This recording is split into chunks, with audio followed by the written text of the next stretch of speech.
Assalamualaikum warahmatullahi wabarakatuh. Waalaikumsalam warahmatullahi wabarakatuh. Om Swastiastu, Namo Buddhaya, salam kebajikan, Shalom. Salam sejahtera bagi kita semua. Sebelum kita mulai, boleh saya minta semangatnya dulu dari Bapak Ibu, boleh tepuk tangan yang meriah? Setelah jam makan siang, saya yakin semangatnya makin menyala ya, Bapak Ibu setuju ya?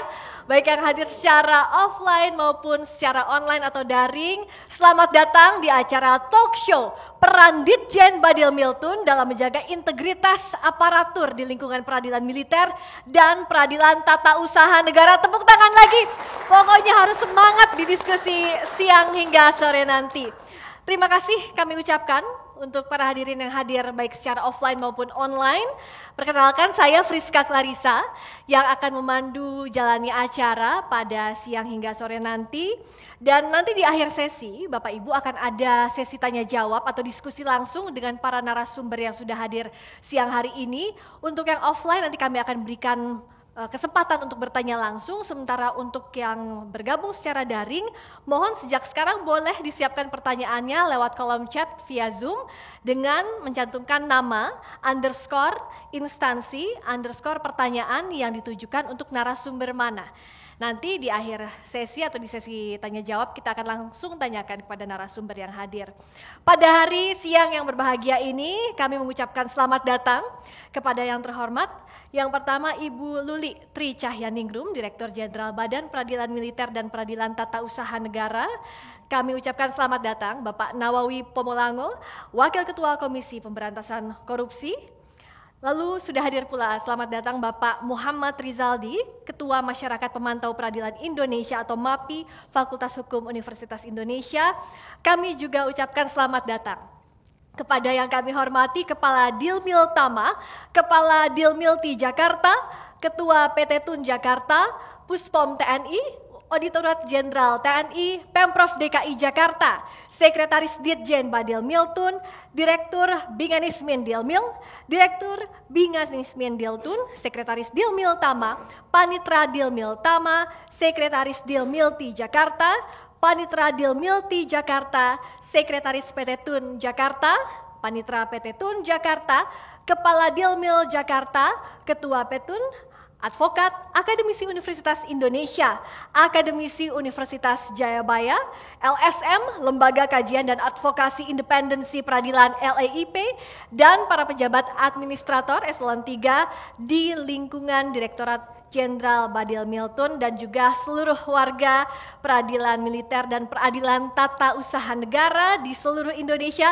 yang saat ini mengikuti acara secara daring atau online.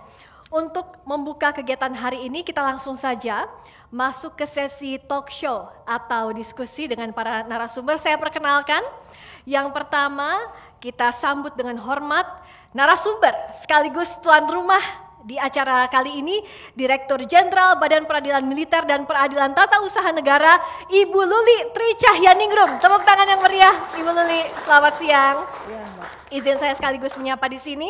Itu ada Kepala Badan Pengawasan belum disebut tadi kayaknya. Iya, selamat datang juga Pak Badan Pengawas sudah hadir di acara kali ini. Dan yang kedua, kami sambut dengan hormat yang kita banggakan Wakil Ketua Komisi Pemberantasan Korupsi, Bapak Nawawi Pomolango. Tepuk tangan yang meriah. Berikutnya kami juga menyambut dengan hormat Ketua Masyarakat Pemantau Peradilan Indonesia atau MAPI, Fakultas Hukum Universitas Indonesia, Bapak Muhammad Rizaldi. Tepuk tangan yang meriah juga, selamat datang Pak Rizaldi. Diawali dengan fokus pembahasan untuk kita memberikan gambaran secara utuh apa yang akan kita diskusikan pada siang hingga sore ini. Bapak Ibu mohon berkenan. Yang pertama saya mulai dulu dari Ibu Dirjen, bagaimana terkait dengan peran Ditjen Badil Miltun terutama dalam usaha menjaga integritas aparatur di lingkungan peradilan militer dan juga peradilan tata usaha negara. Silakan. Ya, terima kasih izin. Pertama-tama tentu kita berusaha merubah mindset set ya, bagaimana membangun sistem di peradilan ya, supaya terjaga integritas semua jajaran aparatur Ditjen Badil Miltun, baik di Ditjen maupun di satuan kerja di bawahnya. Dengan sistem ini kita berusaha memonitor terus ya, seluruh perilaku dan terus diberikan pembinaan, mengingatkan dan kemudian juga memberikan contoh teladan dan peneladanan bagaimana kita harus berperilaku yang baik sesuai dengan yang diinginkan oleh masyarakat mencari keadilan, yaitu kita harus benar-benar bersih. Ya. Jadi bagaimanapun perilaku koruptif itu masih ada, tapi kita terus berusaha mempersempit lingkup perilaku koruptif ini dan juga berusaha tidak menimbulkan pelaku-pelaku baru. Jadi terus kita ingatkan dan kita tidak bisa sendirian mengerjakan semua ini. Kita bekerja sama dari secara internal maupun eksternal.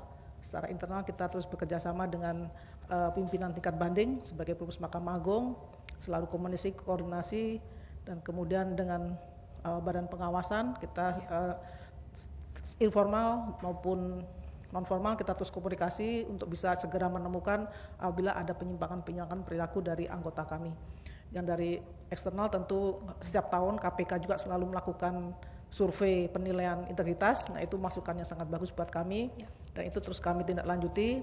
Dan kemudian dari masyarakat laporan-laporan itu segera kita tindak lanjuti. Bahkan tanpa prosedur kami juga segera memohon kepada Bawas untuk segera menindaklanjuti laporan-laporan kami dan alhamdulillah dengan demikian mudah-mudahan perilaku itu berubah gitu. Karena semua perilaku yang tidak baik, yang menyimpang harus diberikan sanksi gitu. Dan kepada yang lain juga apabila ada prestasi kita tetap berikan reward ya. Dan itu baik dalam bentuk penghargaan langsung seperti laptop dan sebagainya, kita juga dalam promosi mutasi sangat kita perhatikan.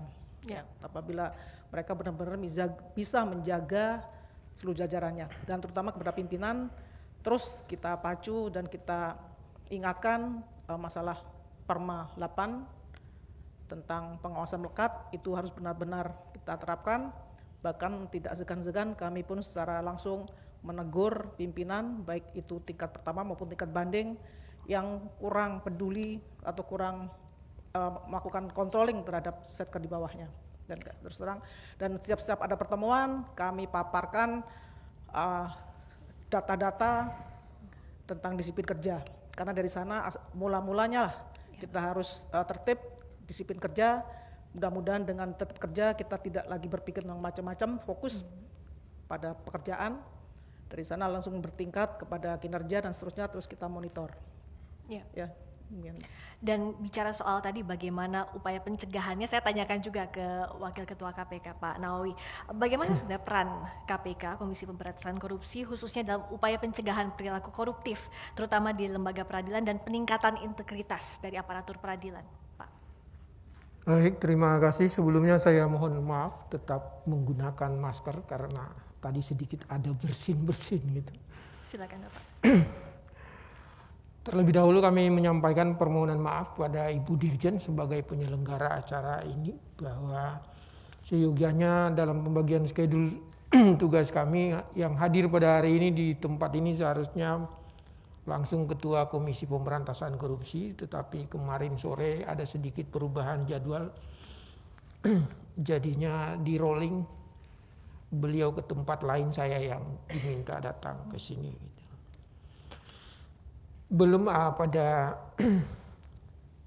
materi yang dimintakan tadi, barangkali saya sedikit memberi gambaran sekilas pandang tentang tugas pokok dari Komisi Pemberantasan Korupsi.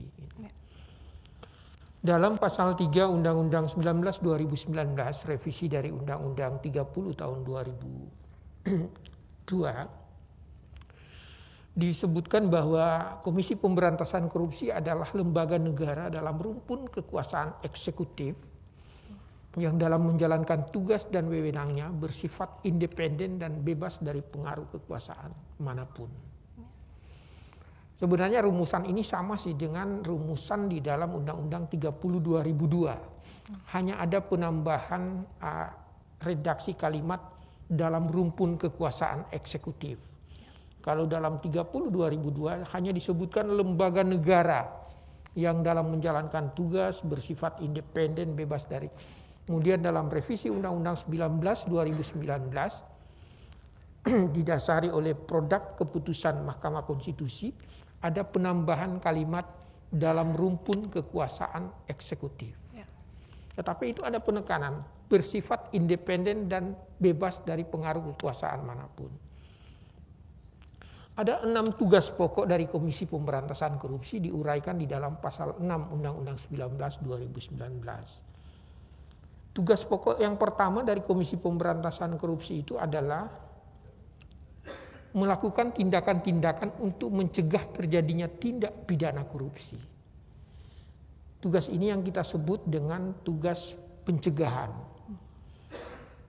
Dahulu sebelum Undang-Undang 19 2019, dalam Undang-Undang 30 2002, tugas pencegahan ini ditaruh di urutan yang keempat.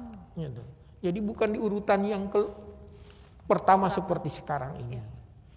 Di Undang-Undang 19 2019, tugas pencegahan ini ditempatkan di urutan yang pertama. Ini oleh banyak pihak diartikan bahwa sinyalemen dari pemerintah dan DPR pembentuk undang-undang bahwa mungkin lebih fokuslah menempatkan soal pencegahan sebagai tugas yang terprioritaskan. Tidak berarti bahwa tugas lebihnya itu tidak juga gitu. Ada sinyal itu dari urutan keempat dipindahkan pada urutan yang pertama.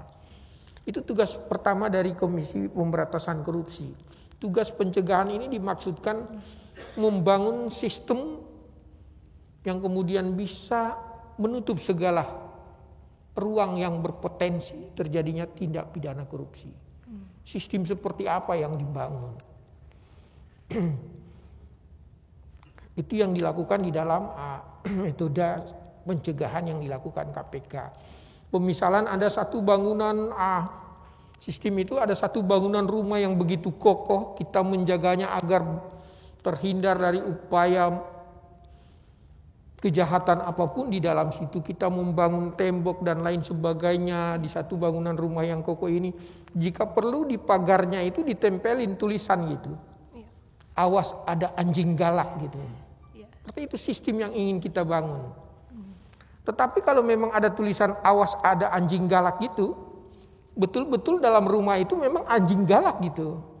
Jangan kita tempelin awas ada anjing galak, tetapi yang di dalam itu kucing anggora misalnya gitu. Jadi apa yang kita tampilkan di luar itu tidak sebagaimana yang ada di dalam gitu. Saya tidak bermaksud menyinggung beberapa lembaga pengadilan itu, kalau kita jalan ke sana kemari itu kita lihat itu tempelan itu, mungkin MAPI lebih tahu itu ya. Jangan beri kami gratifikasi gitu.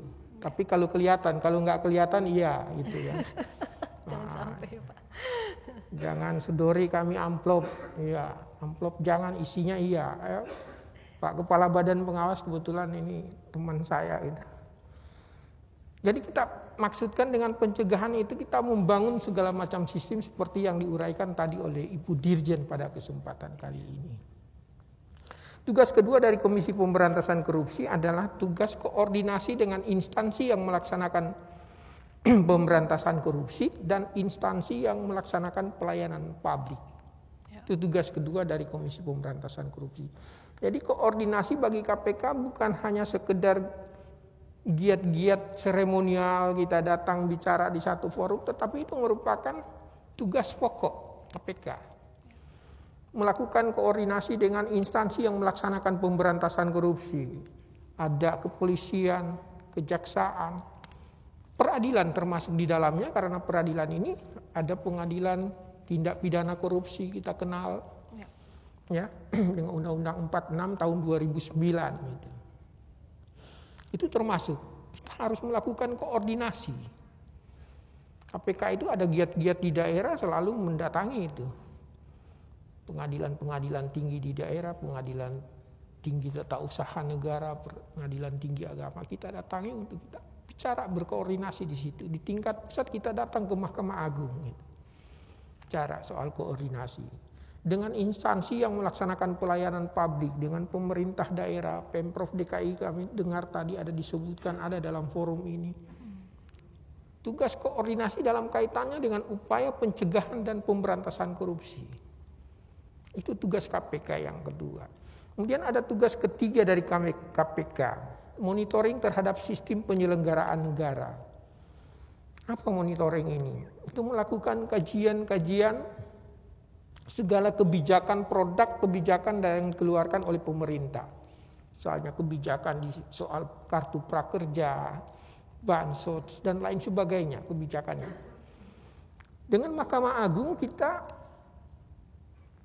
4 tahun berturut itu melakukan kerjasama, itu melakukan kajian-kajian tentang mekanisme penanganan perkara di tingkat pertama itu selama 2 tahun berturut kami lakukan dengan peradilan tingkat pertama. Kemudian ada kajian mekanisme penanganan perkara di tingkat banding, itu kami sudah lakukan, dan terakhir ini kami lakukan dengan Mahkamah Agung, kajian tentang mekanisme penanganan perkara pada Mahkamah Agung. Kajian ini selanjutnya kami buat dalam satu kertas kerja yang kemudian kami rekomendasikan tidak saja kepada stakeholder Mahkamah Agung sendiri, tetapi ini kami kirimkan juga kepada pemerintah, Presiden, DPR, agar rekomendasi ini bisa dilaksanakan. Ada catatan kami mengenai soal rekomendasi ini. Kebetulan di sini hadir Pak Kepala Badan Pengawasan Mahkamah Agung. Pada beberapa satuan kerja di tingkat pengadilan tinggi di daerah, kami menerima informasi bahwa kajian-kajian yang dilakukan oleh KPK dan telah diserahkan pada Mahkamah Agung itu belum sampai di tangan teman-teman di daerah. Ini sedikit ini di kami, karena program kajian ini sedemikian banyak, tetapi kami memilih. Dan peradilan salah satu yang dipilih oleh KPK untuk melakukan kajian ini. Kajian itu dilakukan selama sekian bulan dengan segala upaya yang dilakukan, melakukan penelitian di berbagai pengadilan dan lain sebagainya. Kita melihat di dalam kajian itu, dalam penelitian itu kita melihat potensi ruang-ruang yang memungkinkan terjadinya celah-celah tindak pidana korupsi. Itu kami sodorkan kepada Mahkamah Agung, barangkali bisa dilaksanakan penyempurnaan seperti itu. Tugas ketiga daripada Komisi Pemberantasan Korupsi, monitoring terhadap sistem penyelenggaraan negara. Yang keempat adalah tugas supervisi terhadap instansi yang melaksanakan pemberantasan korupsi. Ini hanya kami lakukan tentu saja dengan teman APH lainnya seperti kepolisian dan kejaksaan yang merupakan juga mitra kami, juga sama-sama menangani perkara-perkara tindak pidana korupsi. Jadi kita bicara supervisi di sini adalah satu bentuk pengawasan, penelitian, telaah terhadap penanganan perkara korupsi yang ada di tangan teman-teman di kepolisian dan kejaksaan. Ada perkara-perkara yang dipandang berlarut-larut penanganannya, tidak ada penyelesaiannya, tidak ada ujungnya. Perkara-perkara semacam itu kemudian menjadi kriteria bagi KPK untuk ditetapkan sebagai perkara yang disupervisi. Supervisi ini tentu saja dimaksudkan untuk percepatan penanganan perkara itu sendiri untuk mendapatkan kepastian hukum. Itu supervisi. Pada ujungnya bahwa supervisi ini kemudian pada ujungnya bisa berujung pada pengambil alihan perkara itu sendiri. Kalau memang dari supervisi itu tidak juga ada penyelesaiannya, Komisi Pemberantasan Korupsi oleh undang-undang dimungkinkan untuk melakukan pengambil alihan penanganan perkara dimaksud. Kemudian tugas yang kelima adalah penyelidikan, penyidikan, dan penuntutan. Itu yang kita kenal dengan tugas penindakan. Selama ini KPK sepertinya hanya dikenal kalau kerja itu KPK dinilai dari sisi ini aja gitu. Kalau nangkapin orang kerja gitu. Kalau nggak nangkapin orang seperti nggak kerja. Jadi ini forum yang baik bagi kami untuk menyampaikan bahwa kerja KPK tidak terbatas di situ saja, tetapi meliputi 6 tugas pokok. Yang terakhir dari tugas KPK adalah melaksanakan penetapan atau produk putusan hakim yang telah berkekuatan hukum tetap. Jadi masih bersinggungan dengan Bapak Ibu sekalian di dalam forum ini.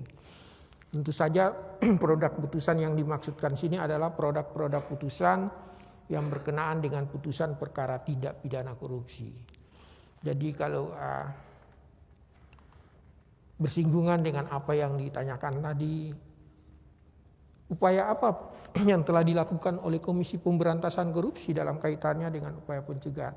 Nah, itu tadi langkah-langkah yang kita lakukan adalah melakukan koordinasi. Kemudian yang terpenting kami telah melakukan paling tidak 4 tahun anggaran ini kami melakukan kajian terhadap sistem penanganan perkara yang dilakukan oleh Mahkamah Agung. Ya, itu telah kami serahkan, rekomendasikan kepada Mahkamah Agung 2 kali kajian terhadap mekanisme penanganan perkara di tingkat pertama, kemudian 1 di tingkat banding dan 1 di tingkat Mahkamah Agung. Itu barangkali bisa kami gambarkan sedikit tentang tugas Komisi Pemberantasan Korupsi, kemudian bersinggungan dengan apa yang disampaikan tadi soal pencegahan tindak pidana korupsi di lembaga seperti Mahkamah. Jadi bukan hanya tugas pokok kelima saja ya Pak ya di forum ini, sekaligus kita ingatkan lagi, tapi dari mulai pencegahan itu masuk tugas dan fungsi pokok KPK. Berikutnya kalau dari MAPI, saya mau tanya dari segi masyarakat, dari sisi masyarakat. Sebenarnya masyarakat punya peran apa, peran aktif apa dalam upaya mencegah perilaku koruptif di lembaga peradilan kalau dari sisi MAPI? Baik, makasih Mbak. Sama-sama Mas Pakan. Ya, partisipasi publik ya atau peran masyarakat. Mungkin kalau Bu Dirjen, Pak Nawawi kenal MAPI dulu, kenalnya kita sebagai orang-orang yang mantau pengadilan ya kan. Ya. Artinya ada peran pengawasan di situ ya sebenarnya yang menjadi ruang di mana saya dalam hal ini mewakili MAPI dan masyarakat sipil tentunya punya andil di situ ya. Dan kemudian itu berkembang tentunya, artinya masyarakat sipil tidak lagi hanya melihat penguatan integritas aparat penegak hukum ataupun juga lembaga peradilan melalui metode-metode pengawasan saja, tapi juga banyak hal lainnya ya berkembang. Bahkan kalau boleh cerita sedikit, saya pertama kali mengenal ataupun belajar isu tentang integritas ini pertama kali ketemu sama Pak Sunarto ya, sekarang Pak Wakil Ketua. Waktu itu kita belajar bareng-bareng, kebetulan dapat undangan dari UNODC gitu ya, untuk belajar bareng-bareng apa sih sebenarnya integritas pengadilan itu gitu ya. Dan senang sekali tadi bahasa yang dipakai adalah perilaku koruptif ya. Jadi bukan hanya tindak pidana ataupun delik-delik korupsi yang kemudian ingin ditangkal dari sikap integritas tadi, tapi juga perilaku koruptif lebih luas lagi gitu. Jadi kalau kita ngomongin hakim datang sidang tepat waktu atau enggak, itu sebenarnya perilaku yang berintegritas gitu. Perilaku kalau datangnya telat justru malah menunjukkan bahwa perilaku koruptif nih gitu. Bukan hanya ngomongin tentang suap, merugikan keuangan negara aja, tapi banyak hal gitu. Sehingga kalau kita telusuri lebih lanjut sebenarnya apa sih batu ujinya gitu ya kalau ngomongin integritas. Balik lagi kita tentunya biasanya melihat pada adanya satu set kode etik, pedoman perilaku. Nah itu yang kemudian dulu MAPI selalu ataupun dalam hal ini masyarakat sipil biasanya masuknya ke sana gitu ya, mengawasi pengadilan, mengawasi hakim melalui kode etik. Apakah kode etik itu kemudian sudah dipatuhi atau belum oleh hakim dan juga petugas-petugas di pengadilan, pejabat-pejabat di pengadilan. Nah, tapi tentunya tadi yang seperti saya sampaikan berkembang, nggak hanya pendekatan-pendekatan watchdog seperti itu ya, tapi pendekatan-pendekatan kolaboratif juga semakin dibangun gitu. Kita sering sekali juga diundang untuk kemudian bekerja sama, berkolaborasi dalam menyusun kebijakan internal, misalkan bagaimana sih contoh misalkan ini mungkin bukan di Mahkamah Agung tapi di Kejaksaan gitu ya. Di Kejaksaan kita bantu dalam hal membangun sebenarnya standar ataupun kriteria apa sih yang kemudian yang kita bisa bangun gitu ya untuk seorang jaksa yang ideal gitu ya. Nah, ini sebenarnya ke depan juga bisa dikembangkan gitu ya oleh Mahkamah Agung ataupun badan peradilan gitu. Sehingga ada set kriteria yang sebenarnya bisa jadi panduan bagi para hakim ataupun petugas pengadilan untuk bisa diacu gitu. Oh nih kalau mau jadi hakim ideal nih harusnya seperti ini loh gitu ya. Jadi ada kebijakan internal yang dibangun sehingga bisa menjadi contoh bagi petugas di pengadilan. Dan dalam posisi itu masyarakat sipil tentunya bisa dilibatkan, membuat kebijakan, Lalu kemudian bahkan dalam hal training pun tentunya kita kalau ngomongin sikap-sikap integritas itu kan tentunya juga nggak bisa hanya diomongin doang ya. Betul. Perlu dilatih, perlu dikembangkan, perlu dibudayakan gitu ya. Pelatihan-pelatihan itu juga tentunya menjadi ruang yang dimana masyarakat sipil bisa masuk. Bagaimana kita Mahkamah Agung tentunya perlu ataupun badan peradilan bisa mendengar sebenarnya apa sih yang diharapkan oleh masyarakat dari lembaga peradilan gitu ya. Kita mungkin saat ini kalau kita tanya, kita survei masyarakat gitu ya, bagaimana kepercayaan publiknya kepada pengadilan, mungkin ya bisa dibilang ada yang bagus, ada yang jelek ya. Mungkin saat ini lagi banyak kasus, banyak kan mungkin turun nih jelek gitu ya. Tapi dengan kita melakukan pendekatan, mencari tahu apa sih yang sebenarnya diinginkan masyarakat, jadi kita tahu apa sih yang harus dibangun di pengadilan gitu ya. Ngomongin tentang pelayanan misalkan, ngomongin pelayanan di pengadilan, apa sih yang perlu ditingkatkan gitu ya. Apakah masalah keterbukaan informasinya, ngomongin tentang ketepatan waktu misalkan. Ini kan hal-hal yang sebenarnya sangat dekat dengan pencari keadilan. Dan ketika itu bisa ditingkatkan, masyarakat didengar kebutuhannya, kepentingannya, itu tentunya akan menjadi sangat berarti bagi penguatan integritas dari lembaga peradilan itu sendiri ya. Nah, ngomongin integritas juga kan kita nggak cuma ngomongin individunya doang, nggak cuma integritas dari Bapak Ibu sekalian, tapi juga integritas dari sistemnya gitu ya, lembaganya gitu. Bagaimana lembaga ini punya sistem yang baik sehingga orang-orangnya itu bisa terjauh dari perilaku koruptif gitu ya. Kalau kita ngomongin integritas kan baik lagi, definisi integritas itu adalah sederhananya adalah kemampuan untuk tidak melakukan perilaku koruptif itu. Gitu. Yeah. Jadi bagaimana sistem yang dibangun itu juga harus mengarah ke sana gitu, dengan cara tadi partisipasi publik, tidak hanya melalui pengawasan tapi juga bentuk-bentuk kolaboratif lainnya gitu ya. Tadi pembuatan kebijakan, pelatihan, bahkan kita juga sangat terbuka kalau misalnya ada bentuk-bentuk riset. Kebetulan MAPI adalah lembaga penelitian, seringkali kita juga diajak kerjasama oleh Mahkamah Agung untuk melakukan penelitian gitu ya, yang tujuannya adalah untuk kemudian membangun integritas di lembaga peradilan itu sendiri. Jadi luas ya cakupannya, tidak hanya jadi watchdog saja, tapi tadi harus berkolaborasi aktif dalam kita sama-sama mengawasi agar jangan ada perilaku koruptif karena lingkupnya lebih luas. Tapi bicara soal integritas, izinkan saya masuk lebih dalam, pintu masuknya dari studi kasus. Saya ingat sekali Ibu Bapak saat KPK menetapkan Hakim Agung jadi tersangka, itu merupakan sejarah yang tentu tidak membanggakan untuk kita semua. Kalau dari sisi Bu Dirjen, pandangan Bu Dirjen, bagaimana dengan masih ditemukannya tindak pidana korupsi khususnya di lingkungan lembaga peradilan, bagaimana juga dari sisi kacamata peradilan militer dan peradilan tata usaha negara? Sebenarnya salah satu yang terkena itu otomatis kita semua yang menanggung. Ya. Jadi titik nilai harus ada sebelahnya.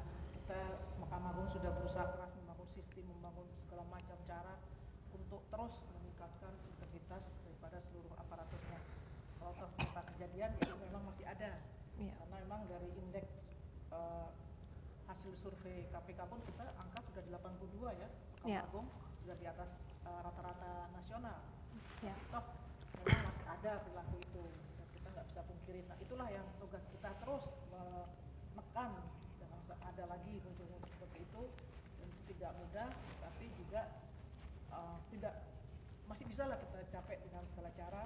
Pertama seperti yang disampaikan dari MAPI tadi, harus terus dimonitor ya, karena dengan pelatihan kita membiasakan bahwa kita itu harus perilaku yang bagaimana sih sebagai aparatur pengadilan yang baik yang diinginkan oleh masyarakat. Nah, itu terus dilatih dan terus diingatkan sampai mereka menyadari bahwa kita nggak akan nyaman kalau tidak baik. Nah, itu terus dipaksakan gitu. Jadi memang hal-hal yang bagus harus dipaksakan dan akhirnya menjadi kebiasaan sehingga menjadi perilaku yang diinginkan, dan kita sendiri akan merasa tidak nyaman kalau melakukan penyimpangan-penyimpangan. Jadi dengan itulah yang kita harapkan, dengan demikian tidak muncul lagi perilaku-perilaku yang lain ya, karena yang buruk ini menular. Dan juga saya harapkan yang dari luar pun jangan berusaha masuk mengganggu gitu, orang begini-begini. Jadi masalah perilaku ini kan nggak bisa sendirian, hanya intervensi juga dari luar.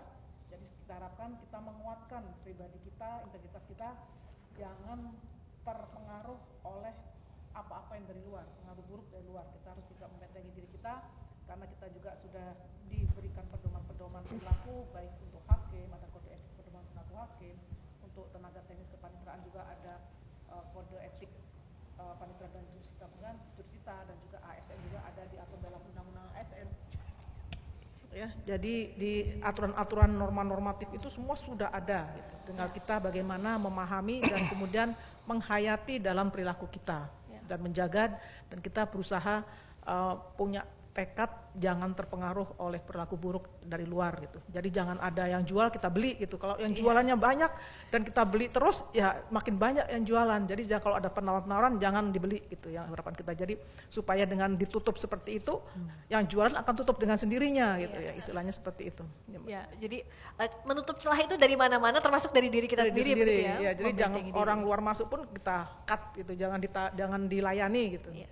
Kalau ada supply nggak ada demand juga percuma ya Bu ya. Gitu. Kalau kita, jadi dari kita diri sendiri, mereka akan ikut sistem yang kita bangun gitu. Ya. Kalau kita beri peluang, ya mereka tentu makin berkembang gitu dengan segala cara gitu.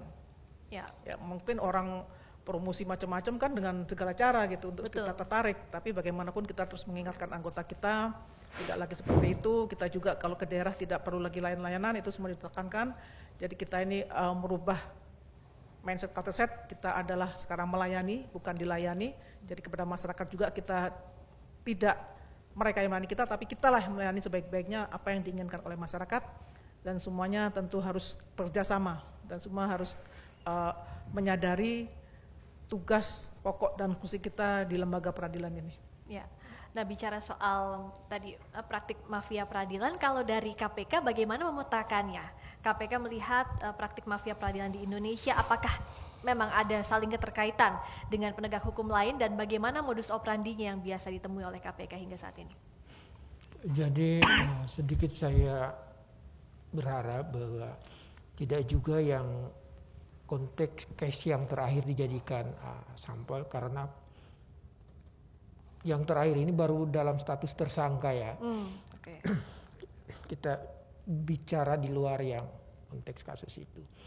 Dalam catatan kami memang kalau bisa ditampilkan dari tim saya bisa ditampilkan dalam catatan kami per sampai Oktober tahun 2022 hakim jajaran peradilan yang terkena dengan penanganan perkara oleh Komisi Pemberantasan Korupsi itu mencapai 22 orang itu. Ada dari jaksa 9, polisi barangkali 3 gitu. Kalau dalam catatan yang ada di Komisi Pemberantasan Korupsi. Itu yang telah memiliki produk putusan yang berkekuatan hukum tetap. Itu yang sudah berkekuatan hukum tetap.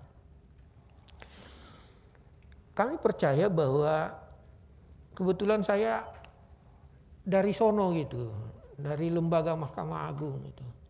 Saya 35 tahun juga jadi hakim gitu. Kebetulan saya seangkatan sama beliau ini. Kami hakim angkatan kelima.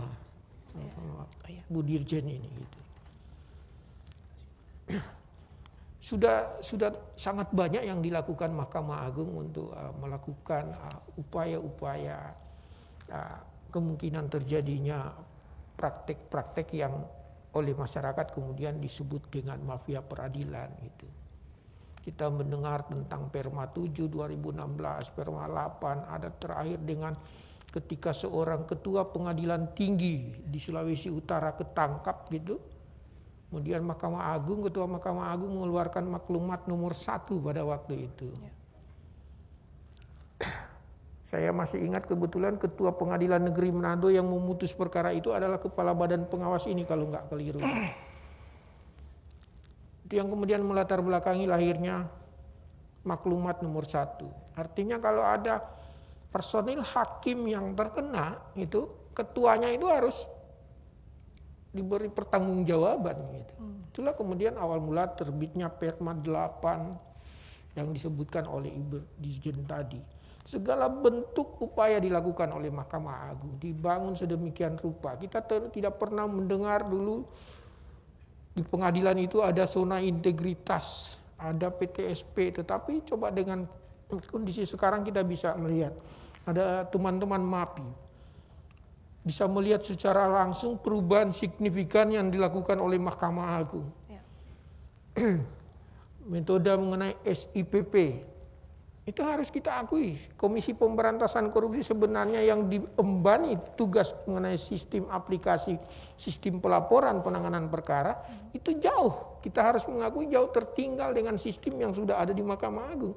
Dengan SIPP-nya misalnya. Ya. Kita mengklik satu nomor perkara berapapun, kita klik itu di mana tahapannya itu kita bisa dapat di Mahkamah Agung. Ya.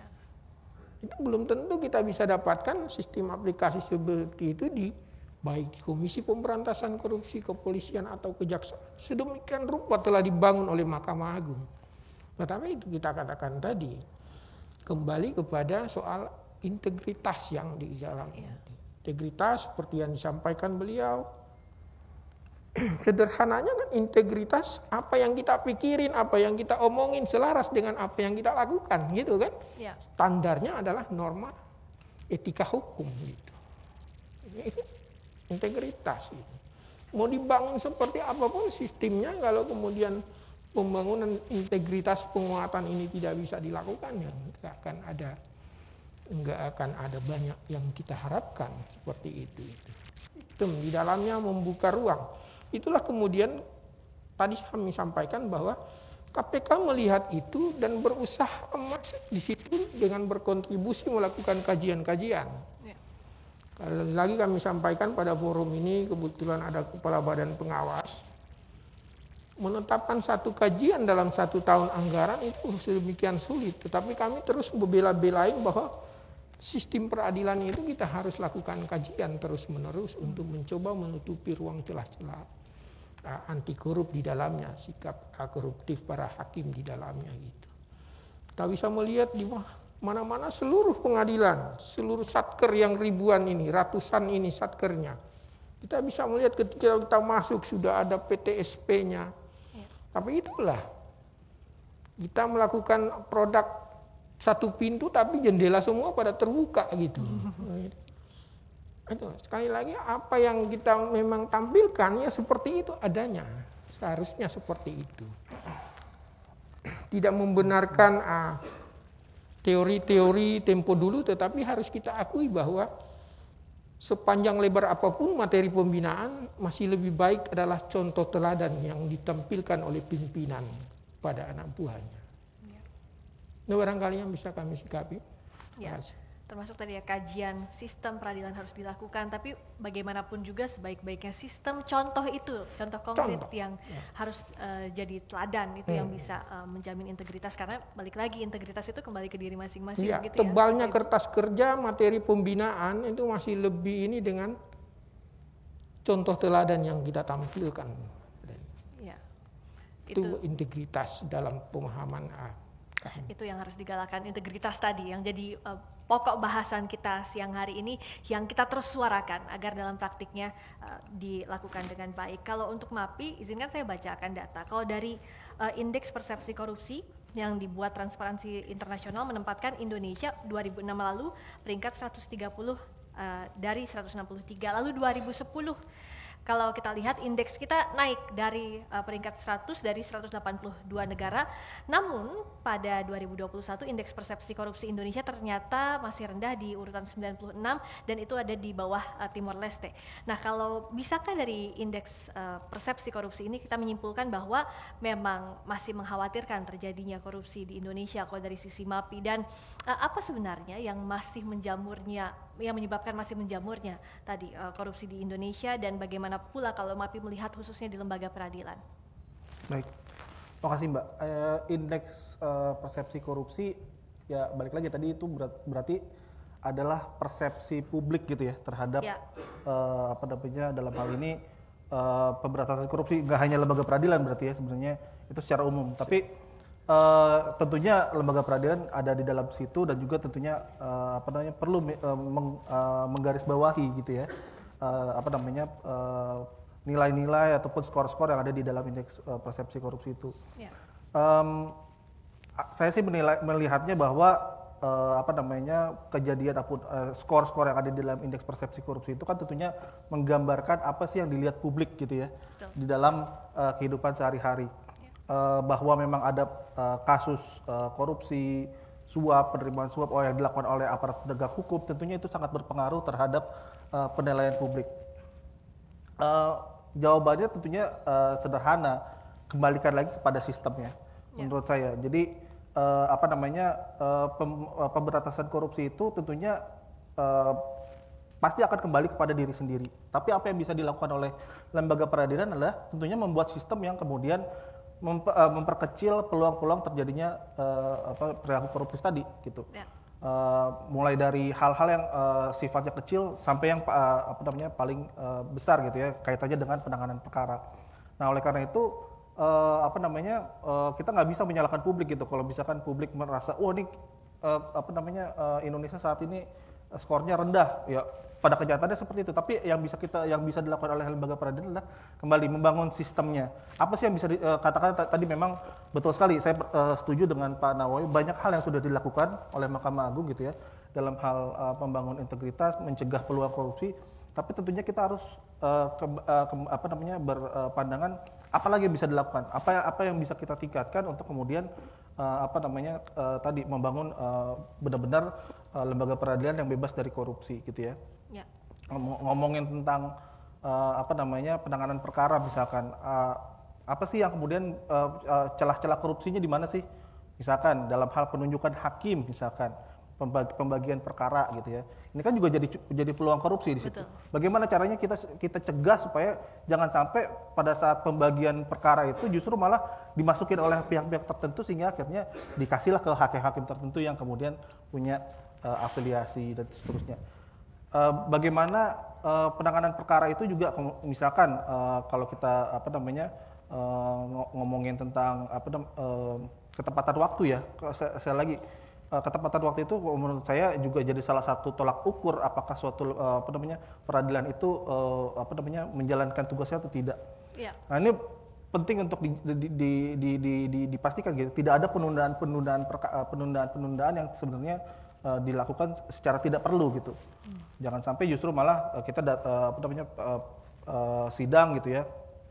Sidang harusnya misalkan mulai dari jam 9 ternyata baru mulai sidangnya jam sore misalkan jam 4 gitu ya. Ini hal-hal kecil yang sebenarnya menurut akan sangat berpengaruh terhadap persepsi publik. Mungkin nggak secara langsung berkaitan dengan perilaku tindak pidana korupsi, tapi perilaku koruptif itu perilaku yang ini yang kemudian juga jadi sangat mempengaruhi ya bagaimana publik melihat lembaga peradilan. Ketika lembaganya sudah profesional, baik dan juga memberikan pelayanan yang prima, pelayanan yang kemudian memberikan rasa keadilan bagi masyarakat, itu juga pasti secara otomatis akan membuat skor yang tadi disebutkan Lemba itu, indeks persepsi korupsi kita juga akan semakin membaik gitu. Jadi dan satu hal yang mungkin tadi menanggapi juga ya, ada peristiwa penangkapan, ada peristiwa OTT, apakah itu satu hal yang wajar atau tidak gitu? Menurut saya itu satu hal yang memang pasti akan selalu terjadi. Dalam arti bukannya saya pesimis gitu ya dengan pencegahan korupsi, tapi dari zaman Nabi Adam tuh kejahatan selalu ada. Jadi itulah kenapa ada fungsi penindakan gitu ya. Jadi pencegahan itu tetap ada, penindakannya juga tetap ada. Jadi itu suatu hal yang memang pasti keniscayaan yang pasti akan terjadi. Gitu. Tinggal bagaimana caranya kita memperkecil peluang korupsi. Ketika ada oknum yang kemudian melakukan tindak pidana korupsi, ya tinggal ditindak gitu ya. Dalam arti ya tadi kalau misalnya ada tertangkap tangan, udah dikasih pembinaan, udah dikasih sistemnya sudah memperkecil perilaku korupsi, tapi dia tetap masih melakukan perilaku koruptif tadi, ya jawabannya adalah dengan penindakan gitu. Jadi menurut saya itu suatu hal yang keniscayaan ya. Tinggal bagaimana kita membuat sistemnya itu benar-benar baik, mencegah perilaku korupsi. Kalau misalkan memang ternyata tetap ada yang melakukan korupsi, ya jawabannya tentunya dengan penindakan gitu. Jadi ada beberapa pihak yang bilang, wah itu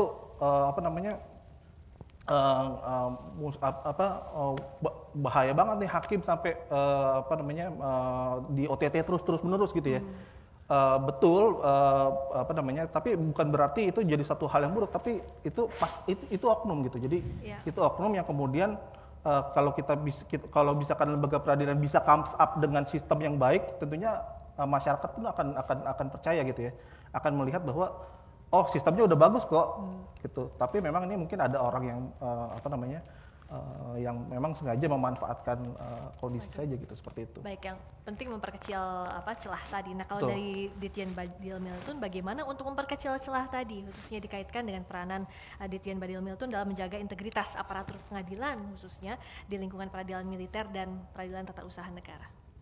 Ya, kita berusaha membangun, pertama ya pasti quality building ya, membangun kualitas orang itu dulu, bagaimana dengan kompetensi yang baik, mudah-mudahan dia bisa fokus pada pekerjaannya sehingga tidak lagi terpengaruh oleh pikiran-pikiran yang nggak buruk. Dan kita terus juga membangun karakter buildingnya, karakternya supaya dia menjadi memang aparatur yang baik dan yang seperti diharapkan. Seperti tadi disampaikan adalah bagaimana menjadi hakim yang ideal itu sangat sulit ya. Tapi kita harus bisa gitu mendekati ke sana, dan karena itu yang diharapkan. Karena kriteria ideal itu sangat luas, tapi paling tidak kita ya mendekatilah hakim yang ideal itu yang bagaimana, karena bagaimanapun hakim sebagai publik sentralnya di Mahkamah Agung, dialah yang memang selalu jadi sorotan. Dia juga yang harus bisa menunjukkan bahwa dia memang pejabat yang diberi amanah yang sangat mulia, dan itu sangat berat. Karena sangat berat itulah maka kita harus terus berusaha meningkatkan kapasitas kita, baik kompetensi yuridisnya maupun karakternya. Ya, dan itu terus kita sebagai supporting unit terus mengingatkan, dan sebagaimana kita selalu komunikasi dan koordinasi dengan pimpinan pengadilan baik tingkat banding maupun tingkat pertama untuk terus melakukan pengawasan melekat. Dan kita juga selalu melakukan rapat koordinasi, rapat kerja dan sebagainya dalam bentuk macam-macam. Kita selain untuk silaturahmi, saling terbuka, kita juga untuk koordinasi permasalahan-permasalahan, baik permasalahan teknis maupun perilaku daripada aparatur. Jadi ada penyimpangan-penyimpangan itu supaya segera kita ketahui dan kita carikan solusi. Dan kita juga sering juga mempublish aparatur yang terkena hukuman disiplin, karena di sana setelah ada hukuman disiplin tentu ada setelah menjalankan hukuman kan dia ada sanksinya lah, tidak ada promosi dulu sampai sekarang tahun. Nah itu supaya menjadi pembelajaran, jangan diikuti karena itu akan terus menempel selama yang bersangkutan berkarir di Mahkamah Agung. Itu juga sering kita sampaikan dan sering kita publish perilaku-perilaku yang menyimpang. Awal tuh yang suka tidak disiplin pun kita publish, pekerjaan-pekerjaan yang terlambat pun sering kita ingatkan. Makanya dari laporan bulanan pun kita sudah bisa memonitor bagaimana proses pemeriksaan perkaranya, penunjukan majelisnya bagaimana, sudah bisa terlihat dari sana. Apakah hak ketua ini menunjuk majelis tertentu itu saja, itu akan kita tegur juga. Kembali ke aturannya di buku 2 bagaimana mendistribusikan perkara kepada majelis hakim dan sebagainya, itu kita ingatkan. Ya, itulah yang harus kita lakukan, terus-menerus mengingatkan, karena bagaimanapun gangguan ada terus. Jadi kita juga nggak bisa berhenti, kita juga terus karena gangguan terus, ya kita juga terus gitu. Mengingatkan jangan mereka lengah. Kalau sekali-sekali lengah, ya terpaksa kita sentil lah. Dan kita harus berani menyentil. Ini kadang-kadang juga senior, tapi saya mohon izin senior, saya mohon maaf terpaksa saya sampaikan ada hal seperti ini karena para KPT ini senior saya. Bagaimanapun senior saya jauh, tapi ya bagaimanapun sesuai dengan tugas karena saya dirjen, ya saya harus mengingatkan hal-hal temuan-temuan dari kami, baik dari monitoring SIPP maupun dari e-lab ya, kami punya aplikasi-aplikasi yang bisa memonitor kegiatan hakim-hakim di Setker. Bahkan yang menunjuk tahapan pemeriksaan perkaranya terlambat saja kan merah, dan itu sudah monitor. Dan kita juga tiap tahun mengadakan lomba-lomba itu juga untuk lomba aplikasi, lomba penyelesaian perkara dengan baik, lomba ketepatan pengisian SPP dan sebagainya, itu kita lombakan. Bahkan yang menang pun kita berikan laptop. Itu adalah salah satu upaya bagaimana mereka bisa fokus ke pekerjaannya dan ikuti aturan-aturan pekerjaan sesuai dengan aturannya supaya kita tidak terganggu yang lain, benar-benar fokus ke pekerjaan. Dan mudah-mudahan pelan-pelan mereka bisa menyadari bahwa hakim ideal itu bisa didapat dan seperti yang diharapkan oleh masyarakat. Tapi itu dengan harus kerja keras, dengan berusaha dan juga bisa memahami apa itu kode etik, karena kode etik itu tidak hanya masalah penyuapan, korupsi dan sebagainya, tapi juga masalah unprofessional conduct. Jadi seorang hakim juga harus profesional di bidangnya. Ya, jadi saling mengingatkan, membangun sistem itu tidak mudah ya Bu. Tidak Sejalan mudah. dengan gangguan yang terus Dan datang. harus terus-menerus. Harus terus-menerus dilakukan. Sebenarnya kalau bicara soal grand design pemberantasan tindak pidana korupsi di Indonesia seperti apa sih Pak Nawawi? Konsepsi pemberantasan korupsi disebutkan dalam pasal 1/4 Undang-Undang 19 2019. Pemberantasan korupsi adalah serangkaian kegiatan dalam upaya melakukan pencegahan pemberantasan itu yang dilakukan dengan metode koordinasi, monitoring, supervisi, penyelidikan, penyidikan, penuntutan, pemeriksaan di sidang pengadilan dengan peran serta masyarakat. Itu konsepsinya. Hal yang bisa kita simpulkan dari rumusan yang disebutkan dalam pasal 1/4 ini adalah pemberantasan korupsi itu hanya bisa dilakukan dengan keroyokan gitu. Iya. Nggak bisa ada yang satu lembaga, satu instansi yang kibar bendera bahwa dia bisa gitu, termasuk Komisi Pemberantasan Korupsi. Lakukan secara keroyokan gitu, betul-betul niatan bersama gitu. Begitu juga dalam satu lembaga organisasi seperti Mahkamah Agung gitu. Itu harus menjadi semangat bersama, keinginan bersama gitu. Menutup segala ruang celah untuk memunculkan praktik-praktik yang kemudian oleh publik sering disebut dengan mafia peradilan tadi. Ya. Saya ingin sedikit kembali kepada soal jumlah pejabat badan peradilan. Ya. Undang-undang pasal 11 dari Undang-Undang nomor 19 2019 itu penyidikan yang dilakukan KPK itu sebenarnya terbatas kepada aparat penegak hukum, penyelenggara negara, pihak lain kecuali yang terkait dengan perbuatan yang dilakukan oleh yang dua tadi, aparat penegak hukum dan penyelenggara negara. Tapi kita lihat dari jumlah penanganan perkara tindak pidana korupsi oleh KPK, tadi kami sebutkan per Oktober 2022 itu jajaran badan peradilan itu ada 22 perkara yang kami tangani, 22. Nah, tersangka, terdakwa, terpidana gitu. Ada jaksa sekitar 9 atau kemudian ada kepolisian 3 gitu. Kenapa demikian? Teman-teman hakim begitu banyak gitu. Ya. Kami ingin sampaikan bahwa profesi ini profesi yang lebih seksi dibanding dengan yang dua tadi gitu. Ya. Dari pengalaman kami di Komisi Pemberantasan Korupsi selama 3 tahun terakhir ini, harus kami sampaikan itu laporan pengaduan tentang hakim itu jauh-jauh memang di atas dari laporan pengaduan dari teman-teman APH yang lain gitu.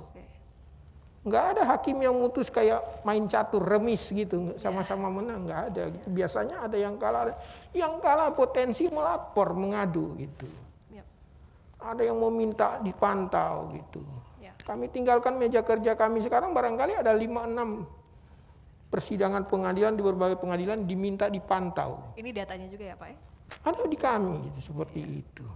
Kemudian laporan pengaduan itu tidak juga kami kemudian langsung melakukan bentuk tindak lanjut seperti apa. Kami telaah gitu. Ada yang kami kirimkan pada Komisi Yudisial, ada yang kami kirimkan kami pikir ini masih dalam tataran yang bisa diselesaikan oleh badan pengawas. Ya. Pada satu konteks kasus misalnya kami badan pengawas sendiri yang berinisiatif menyampaikan kepada kami, tapi kami tidak kemudian melakukan tindakan semacam OTT, kami kembalikan kepada Bawas untuk melakukan tindakan seperti itu. Dan kami pikir apa yang telah dilakukan oleh Badan Pengawas Mahkamah Agung sudah jauh, memang sangat ini lebih keras bahkan daripada badan-badan pengawas di satuan kerja yang lain. Di Mahkamah Agung, di lembaga yang lain kita dengar ada yang sudah divonis barangkali sampai 5 tahun melakukan tindak pidana korupsi, belum dipecat. Ya. Di Mahkamah Agung ada pernah itu 5 juta barangkali panitera pengganti di satu pengadilan itu langsung dipecat gitu. Itu belum disidang, itu dipecat seperti itu. Jadi sudah benarnya sudah sangat jauh apa yang dilakukan Mahkamah Agung dalam hanya dengan upaya-upaya untuk mencegah atau gimana perilaku perbuatan korup ini tidak terjadi lagi di lembaga badan peradilan. Banyak kemajuan yang telah dilakukan terakhir ini memang kami katakan tadi bahwa kita lebih banyak melihat ke atasnya. Praktek di atasnya, baru yang di bawah ini adalah cermin daripada bagaimana penguatan integritas. Kalau yang di atas nggak kuat, ada istilah yang pernah digunakan oleh Pak Kapolri, ya kalau semuanya ikan bermuara dari busuknya di kepala. Gitu. Itulah adanya. Kemarin misalnya di Mahkamah Agung, Badan Peradilan Mahkamah Agung ini, ada setiap jabatan-jabatan yang selalu dilakukan seleksi, fit and proper, itu bagus.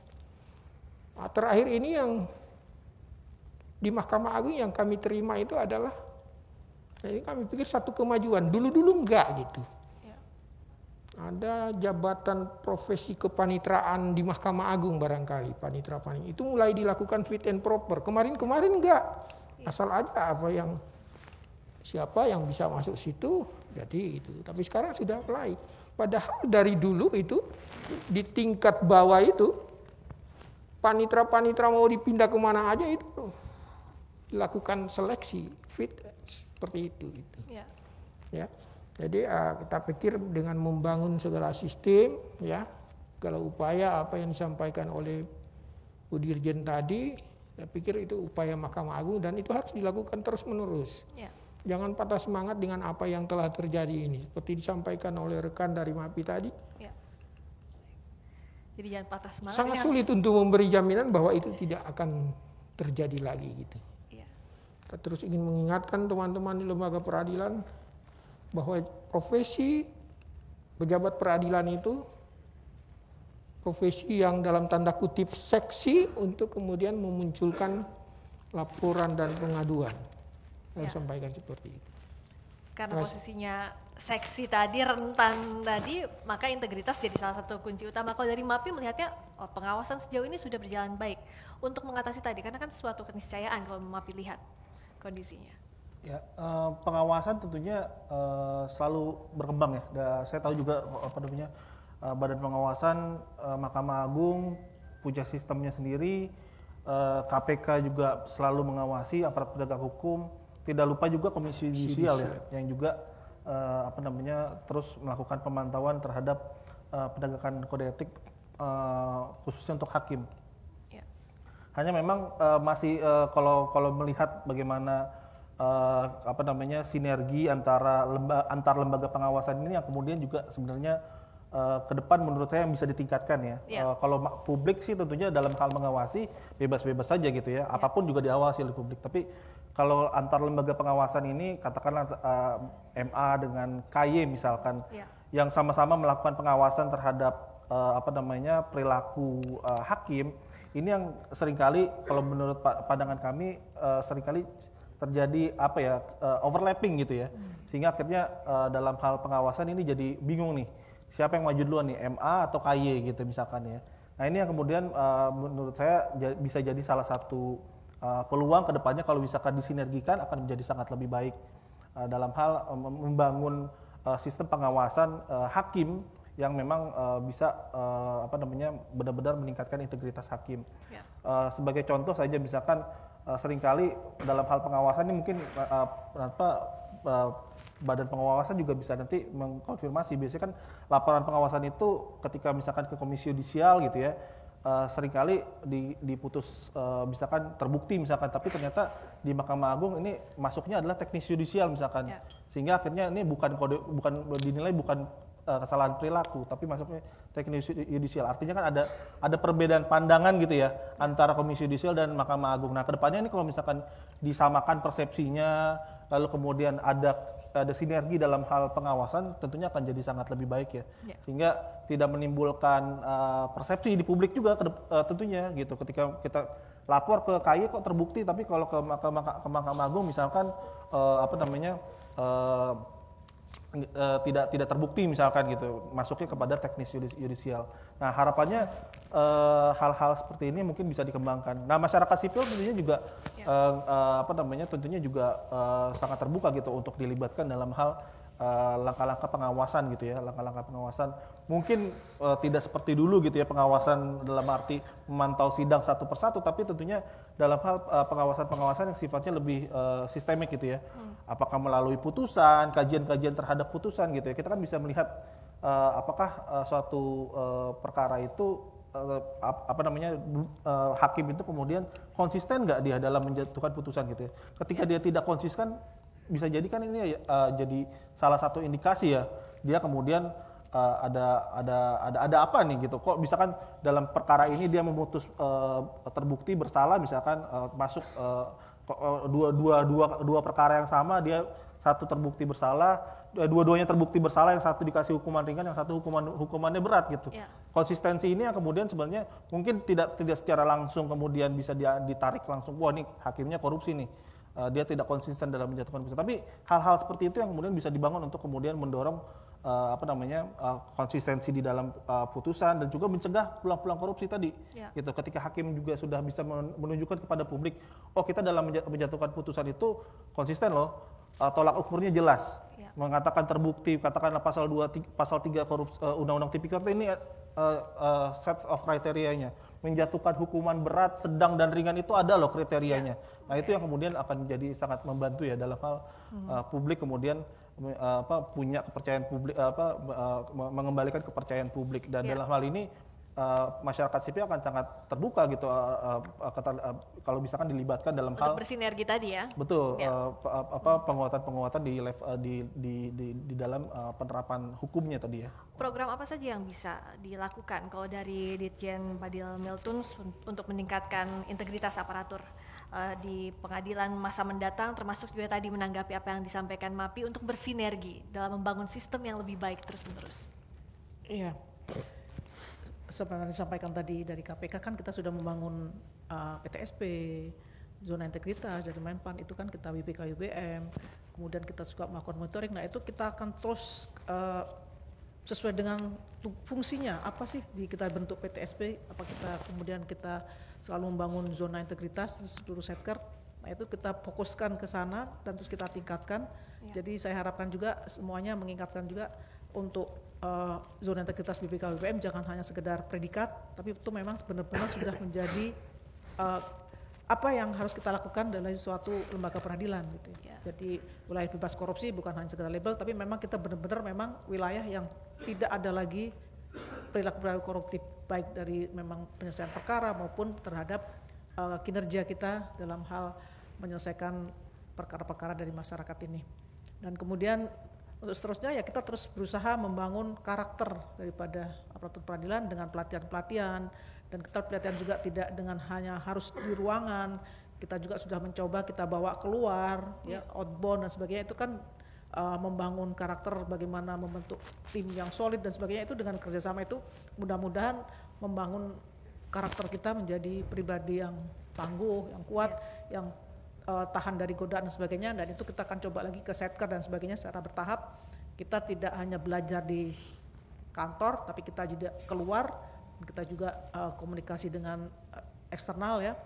Dari kita juga sudah kerjasama dengan ombudsman dengan sebagainya, dan kemudian dari pemerintah daerah itu juga untuk kontrol bagaimana eksekusi putusan-putusan peradilan tata usaha negara, dan bagaimana juga layanan-layanan peradilan militer.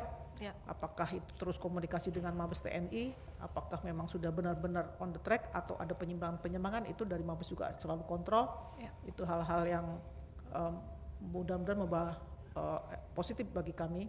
Jadi kami terus berusaha membangun karakter daripada SDM-nya. Dan pertama tentu kita juga harus memberikan contoh ya, kita semua pimpinan harus, saya tekankan, pimpinan harus sebagai role model, itu sudah otomatis. Jadi harus berikan contoh yang baik, dengan perilaku yang baik, sehingga kita kalau menegur anggota juga tidak segan gitu. Kalau kita sendiri nggak benar, menegur yang ini kan jadi pekewo juga. Nah itu, jadi terus menerus kita tekankan, baik dengan pelatihan-pelatihan, kita ingatkan, dan kemudian berikan contohan. Dan kemudian yang dan sanksi pun, yang melakukan pelanggaran kita sanksi dengan punishment, memutasi ke tempat yang lebih rendah kelasnya dan sebagainya. Itu mutasi yang bisa kita lakukan segera. Dalam misalnya ada pelanggaran, saat ada mutasi yang pas waktunya, langsung kita ikutkan dalam kelompok itu dengan alasan karena ada pelanggaran-pelanggaran yang perlu diberikan punishment terhadap yang bersangkutan. Jadi semuanya harus sesuai, dan yang kerja dengan baik, perilakunya baik, bisa membawa anggotanya dengan baik, tentu kita juga memberikan reward dengan segera memutasikan ke tempat-tempat yang kelasnya naik dan sebagainya. Jadi itu kita perlakukan.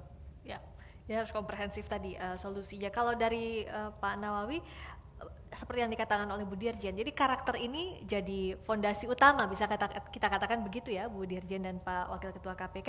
Nah, tapi di sisi lain kalau kita lihat tadi tugas pokok KPK, salah satunya pencegahan, sejauh ini bagaimana menakar efektivitasnya, Pak Nawawi? Kembali lagi kepada langkah-langkah yang sudah dilakukan dalam bentuk kerjasama dengan Mahkamah Agung, dengan Badan Pengawas, itu termasuk menyampaikan kalau ada laporan pengaduan yang masuk ke Komisi Pemberantasan Korupsi dan kami pikir itu masih bisa di tahap Badan Pengawasan Mahkamah Agung, itu kami lakukan sedemikian rupa. Kami minta Badan Pengawas untuk melakukan tindak lanjut monitoring terhadap hakim yang dilaporkan, diadukan dan sebagainya. Saya pikir ketika ada apa yang terjadi belakangan ini di Mahkamah Agung, kami melihat sendiri begitu seperti patah semangatnya jajaran peradilan di daerah ketika ada kondisi yang itu terjadi. Apa yang telah diupayakan selama bertahun-tahun dengan pencapaian yang begitu luar biasa itu ambruk hanya dalam sekejap. Gitu. Susah payah dari bangun gitu.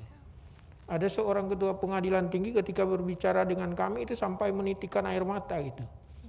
Apa yang mereka sudah bikin itu seperti terhempas begitu saja hanya dalam. Kami pikir pembentukan karakter itu, setuju dengan itu, adalah pemilihan seleksi yang ketat yang dilakukan oleh Badan Pengawas dalam kaitan-kaitannya dengan penempatan posisi jabatan. Betul-betul dilakukan dengan termasuk penilaian soal integritas dari yang bersangkutan. Bagaimana barangkali ada seorang hakim yang pernah dijatuhi sanksi sedemikian rupa kemudian tiba-tiba muncul pada satu pengadilan yang sebenarnya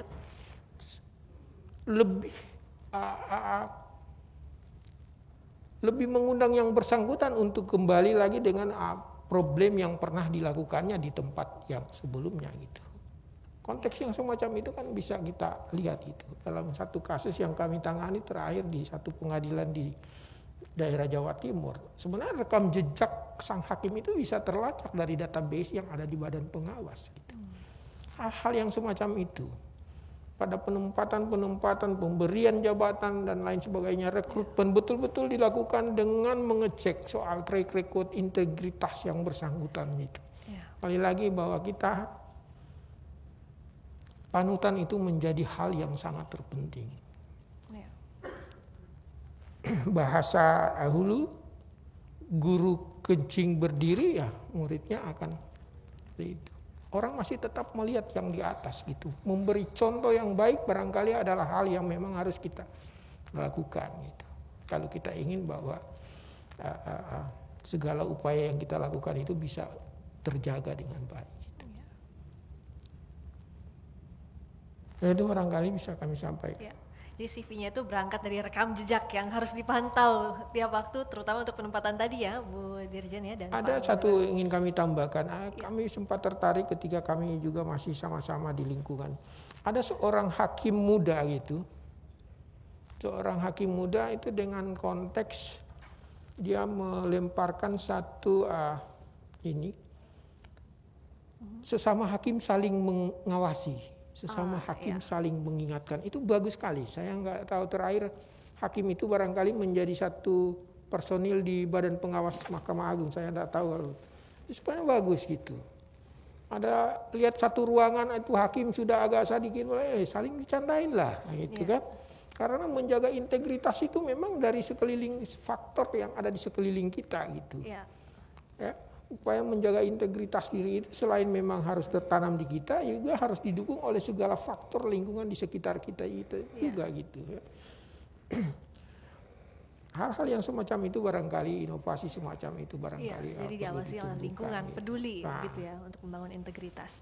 Kita masuk ke sesi tanya jawab. Sudah ada pertanyaan yang masuk baik secara daring, tapi kita mulai dulu dari offline yang hadir di lokasi. Ada yang hendak bertanya, mengawali sesi tanya jawab ini.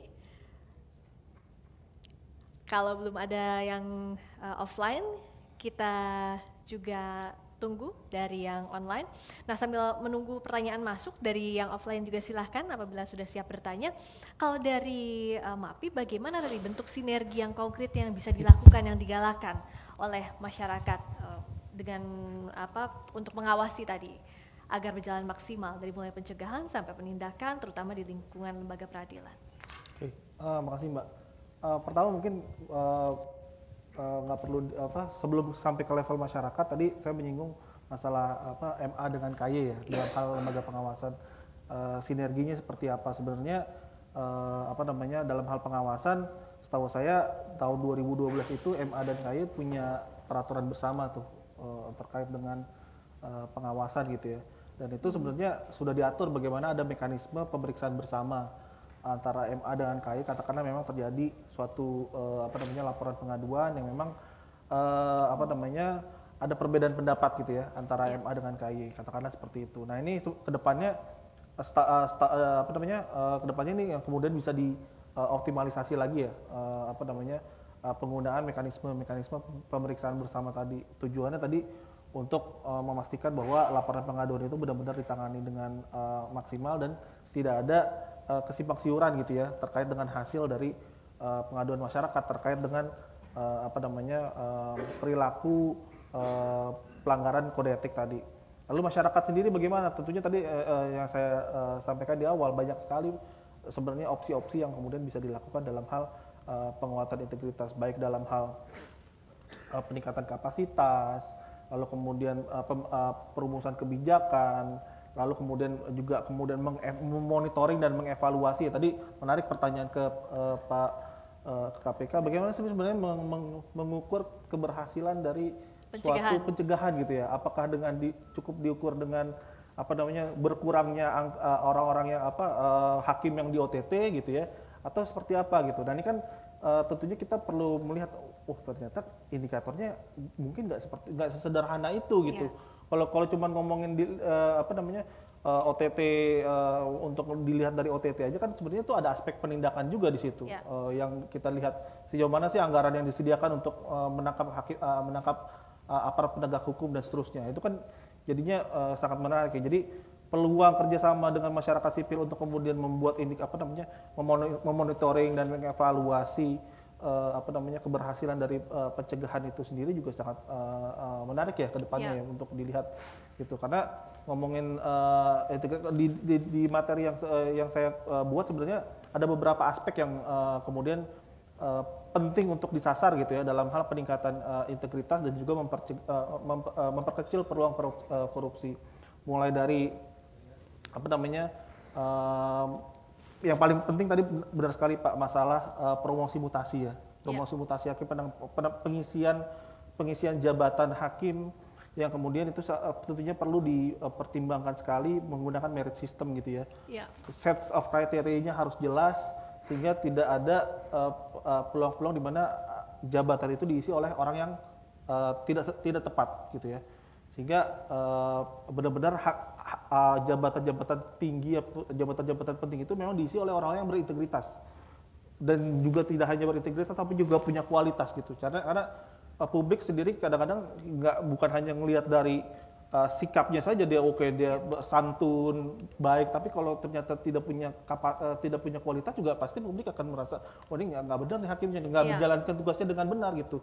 Jadi nggak cuma ngomongin tentang integritas tapi juga kualitas gitu, ngomongin promosi mutasi, lalu kemudian berbicara tentang bagaimana memastikan hakim itu menguasai tugas dan fungsinya dengan benar gitu, secara aktif meningkatkan kapasitasnya dia, lalu kemudian bagaimana memastikan bahwa hakim itu kemudian juga memahami kode etik, tidak hanya memahami tapi juga mengaplikasikan dan juga mencegah dari melakukan pelanggaran kode etik dan seterusnya. Jadi hal-hal itu yang kemudian bisa jadi peluang ya ke depannya untuk dibangun sistemnya kalaupun sudah ada sistemnya, pertanyaan selanjutnya adalah bagaimana caranya kita meningkatkannya, mengimprove gitu ya. Katakanlah tadi ngomongin tentang sistem kode etik gitu ya. Kode etik MA sudah ada, kode etik hakim sudah ada. Penegakannya tinggal kita bicara bagaimana penegakannya gitu ya. Di enforce-nya gimana gitu kan. Apakah saat ini ada hal-hal yang bisa di-improve atau tidak? Nah, itu yang kemudian menurut saya kedepannya bisa jadi peluang sih. Dan peluang itu harus dimaksimalkan tadi dengan upaya-upaya yang disampaikan. Sudah ada yang mau bertanya? Silakan. Silakan Bapak, dan nanti juga yang di belakang mohon sebutkan nama, instansi dan untuk siapa. Terima kasih, nama Arif Wicaksono, pangkat Marskal pertama dari Panitra Delmil Tama.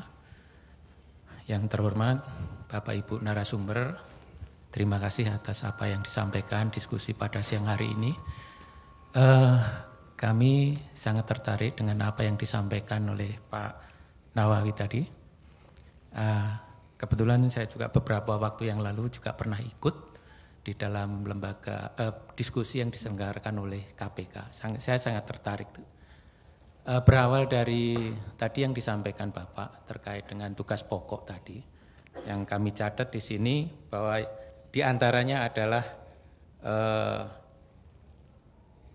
tugas pencegahan, koordinasi, monitoring, supervisi, dan penindakan. Tapi di awal tadi sudah disampaikan oleh Bapak bahwa salah satu di dalam kegiatan yang dilaksanakan oleh KPK harus bertindak secara independen. Nah, ini yang kami soroti, yang justru yang di independen tadi Bapak. Kalau kita kaitkan tadi secara bersinggungan sudah disampaikan oleh Pak Rizaldi juga tentang bagaimana kita berkolaborasi, kemudian juga disampaikan bagaimana kita membangun suatu sistem yang dapat memperkecil kemungkinan adanya perilaku, bukan lagi disebutkan sebagai suatu tindak pidana, tetapi perilaku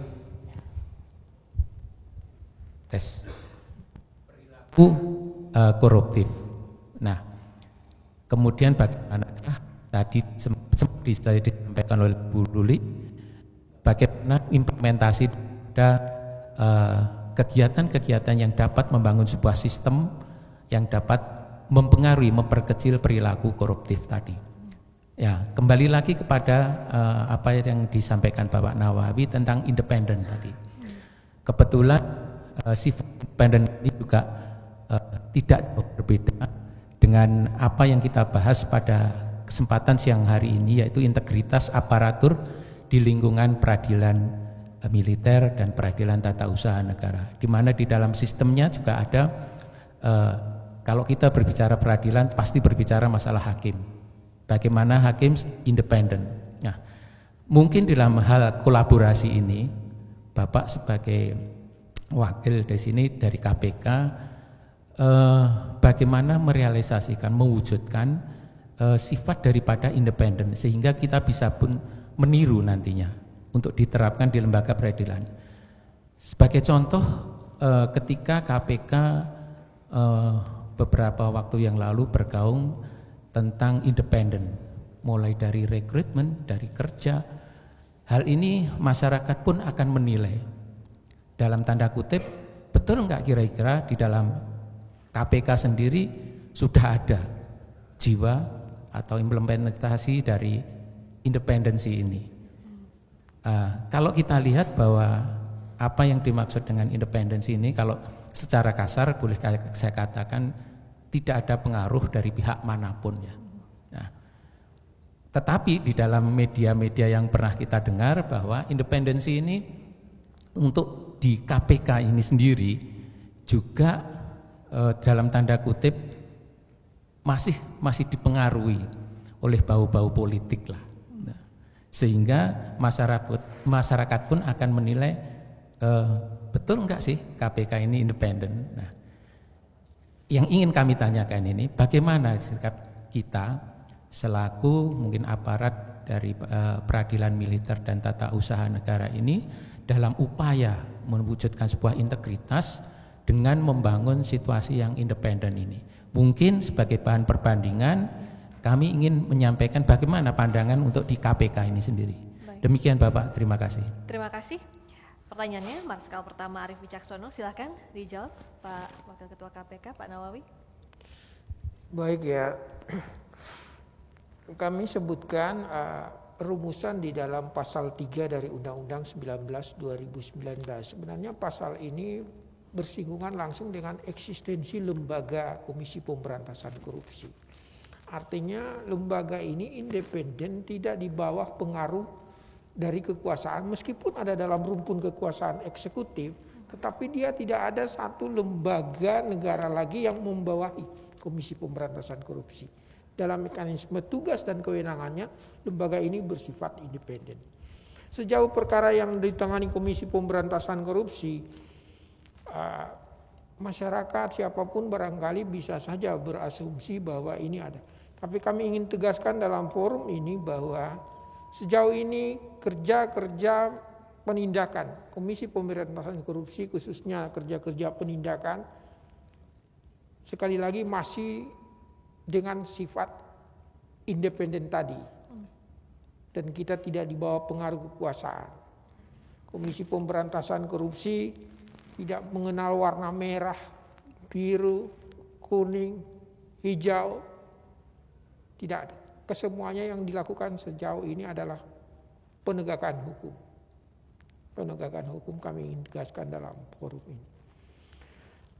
Kolaborasi harus dipisahkan dengan apa eksistensi lembaga Komisi Pemberantasan Korupsi dalam hal independensi tadi. Kolaborasi kita memang maksudkan di dalam kaitannya dengan tugas-tugas Komisi Pemberantasan Korupsi, misalnya dalam koordinasi tadi, membangun koordinasi dengan lembaga-lembaga lain. Pasal 8 misalnya dari Undang-Undang 19/2019 memberikan kewenangan kepada Komisi Pemberantasan Korupsi dalam kaitannya dengan tugas koordinasi itu, berwenang untuk mendapatkan informasi, laporan dari seluruh kementerian lembaga, baik itu aparat penegak hukum maupun lembaga-lembaga pelayanan publik, untuk mendapatkan informasi upaya-upaya pencegahan dan pencegahan korupsi seperti apa yang telah mereka lakukan. Forum ini paling tidak sudah mendahului permintaan Komisi Pemberantasan Korupsi kepada Dirjen Peradilan Militer dan TUN. Sebelum kami meminta informasi dan data upaya yang telah dilakukan oleh Dirjen, ternyata mereka sudah mengundang kami untuk menunjukkan bahwa inilah segala upaya dan itu adalah mulai satu kewenangan yang diberikan undang-undang kepada KPK untuk meminta informasi, segala data, segala upaya yang telah dilakukan oleh lembaga dimaksud dalam kaitannya dengan upaya pencegahan korupsi. Sekali lagi soal independensi ini adalah berkaitan dengan eksistensi lembaga Komisi Pemberantasan Korupsi. Kenapa pasal ini diatur diulang lagi di dalam pasal 19/2019 dengan sedikit tambahan kalimat yang kami sebutkan tadi, berada dalam rumpun kekuasaan eksekutif. Dahulu dalam versi Undang-Undang 30/2002 hanya disebutkan bahwa Komisi Pemberantasan Korupsi adalah lembaga negara yang dalam melaksanakan tugas dan wewenangnya bersifat abu-abu dia. Yudisial bukan, eksekutif bukan, legislatif apalagi gitu, abu-abu. Dengan produk keputusan Mahkamah Konstitusi kemudian menempatkan bahwa dia ada di dalam rumpun kekuasaan eksekutif. Tetapi tidak berarti bahwa KPK ada di bawah kendali satu lembaga negara di dalam pelaksanaan tugas dan kewenangannya. Jadi sekali lagi yang kami maksudkan independensi dalam hal eksistensi lembaga ini terpisah dengan keinginan untuk berkolaborasi dalam tugas pelaksanaan tugas dan kewenangan sebagaimana yang dimaksud di dalam pasal 6 tadi. Sekian barangkali Pak. Baik, semoga sudah jelas tadi yang ditegaskan oleh Wakil Ketua KPK. Berikutnya ada pertanyaan di belakang, silahkan Mas yang berbaju putih, sebutkan nama. Selamat siang. Siang. Perkenalkan saya Muhammad Hasan dari advokat di Lembaga Bantuan Hukum Nahdlatul Ulama Kota Depok. Saya bertanya kepada ketiga narasumber yang terhormat. Beberapa kali kami sebagai masyarakat berhubungan dengan lembaga peradilan, kami melihat bahwa begitu besar harapan masyarakat terhadap lembaga peradilan yang bersih, yang jujur dan mampu menciptakan suatu putusan yang adil. Ada banyak harapan masyarakat itu khususnya kepada hakim-hakim di PTUN ya, hakim-hakim muda di PTUN, bahwa banyak tanggung jawab yang nantinya akan mereka emban. Nah, pertanyaan saya kepada para pemateri, bagaimana upaya untuk mensinkronkan ketiga lembaga pengawasan terhadap hakim maupun lembaga yang berkaitan dengan lembaga peradilan, ada Badan Pengawas, Mahkamah Agung, dan Komisi Yudisial, untuk menciptakan generasi muda hakim yang progresif, kemudian yang lebih berintegritas, lebih baik begitu. Kemudian yang kedua, tindakan pencegahan apa yang bisa diberikan kepada Mahkamah Agung tentunya untuk menciptakan hakim-hakim muda yang berintegritas tersebut. Terima kasih. Terima kasih Mas Muhammad Hasan. Silakan dijawab dari Bu Dirjen terlebih dahulu, silakan Bu. Iya, terima kasih Mas atas pertanyaannya. Pertama tentu kita membangun integritas seseorang sejak rekrutmen ya. Kalau kita baik kualitas seseorang sejak rekrutmen, kemudian terus menerus dilakukan pendidikan, pengawasan, pembinaan terus menerus, itu diharapkan nantinya menjadi hakim yang ideal ya, meskipun tidak mudah. Dan kita juga selalu mengingatkan kepada hakim bagaimana undang-undang memberikan amanah kepada lembaga peradilan adalah untuk menegakkan hukum dan keadilan. Nah, itu semua yang harus dipahami, apa tugas yang diamanatkan oleh undang-undang kepada lembaga peradilan, dan hakim sebagai figur sentralnya peradilan itu tentu yang akan selalu disorot oleh masyarakat. Untuk itu seorang hakim sejak rekrutmen harus ditanamkan, harus menjadi pribadi yang luhur, ya, menjadi yang mulia ya. Tugas hakim itu mulia tapi berat, itu selalu disampaikan. Sejak pendidikan pertama sebagai calon hakim itu langsung ada pendidikan tentang profil hakim. Jadi sana dikenalkan bagaimana seharusnya sebagai hakim yang baik sehingga dapat memenuhi rasa keadilan dalam masyarakat. Tapi bagaimanapun dalam perjalanan itu tidak semulus itu karena terlalu banyak sekali halangan-rintangan baik dari dalam maupun dari luar.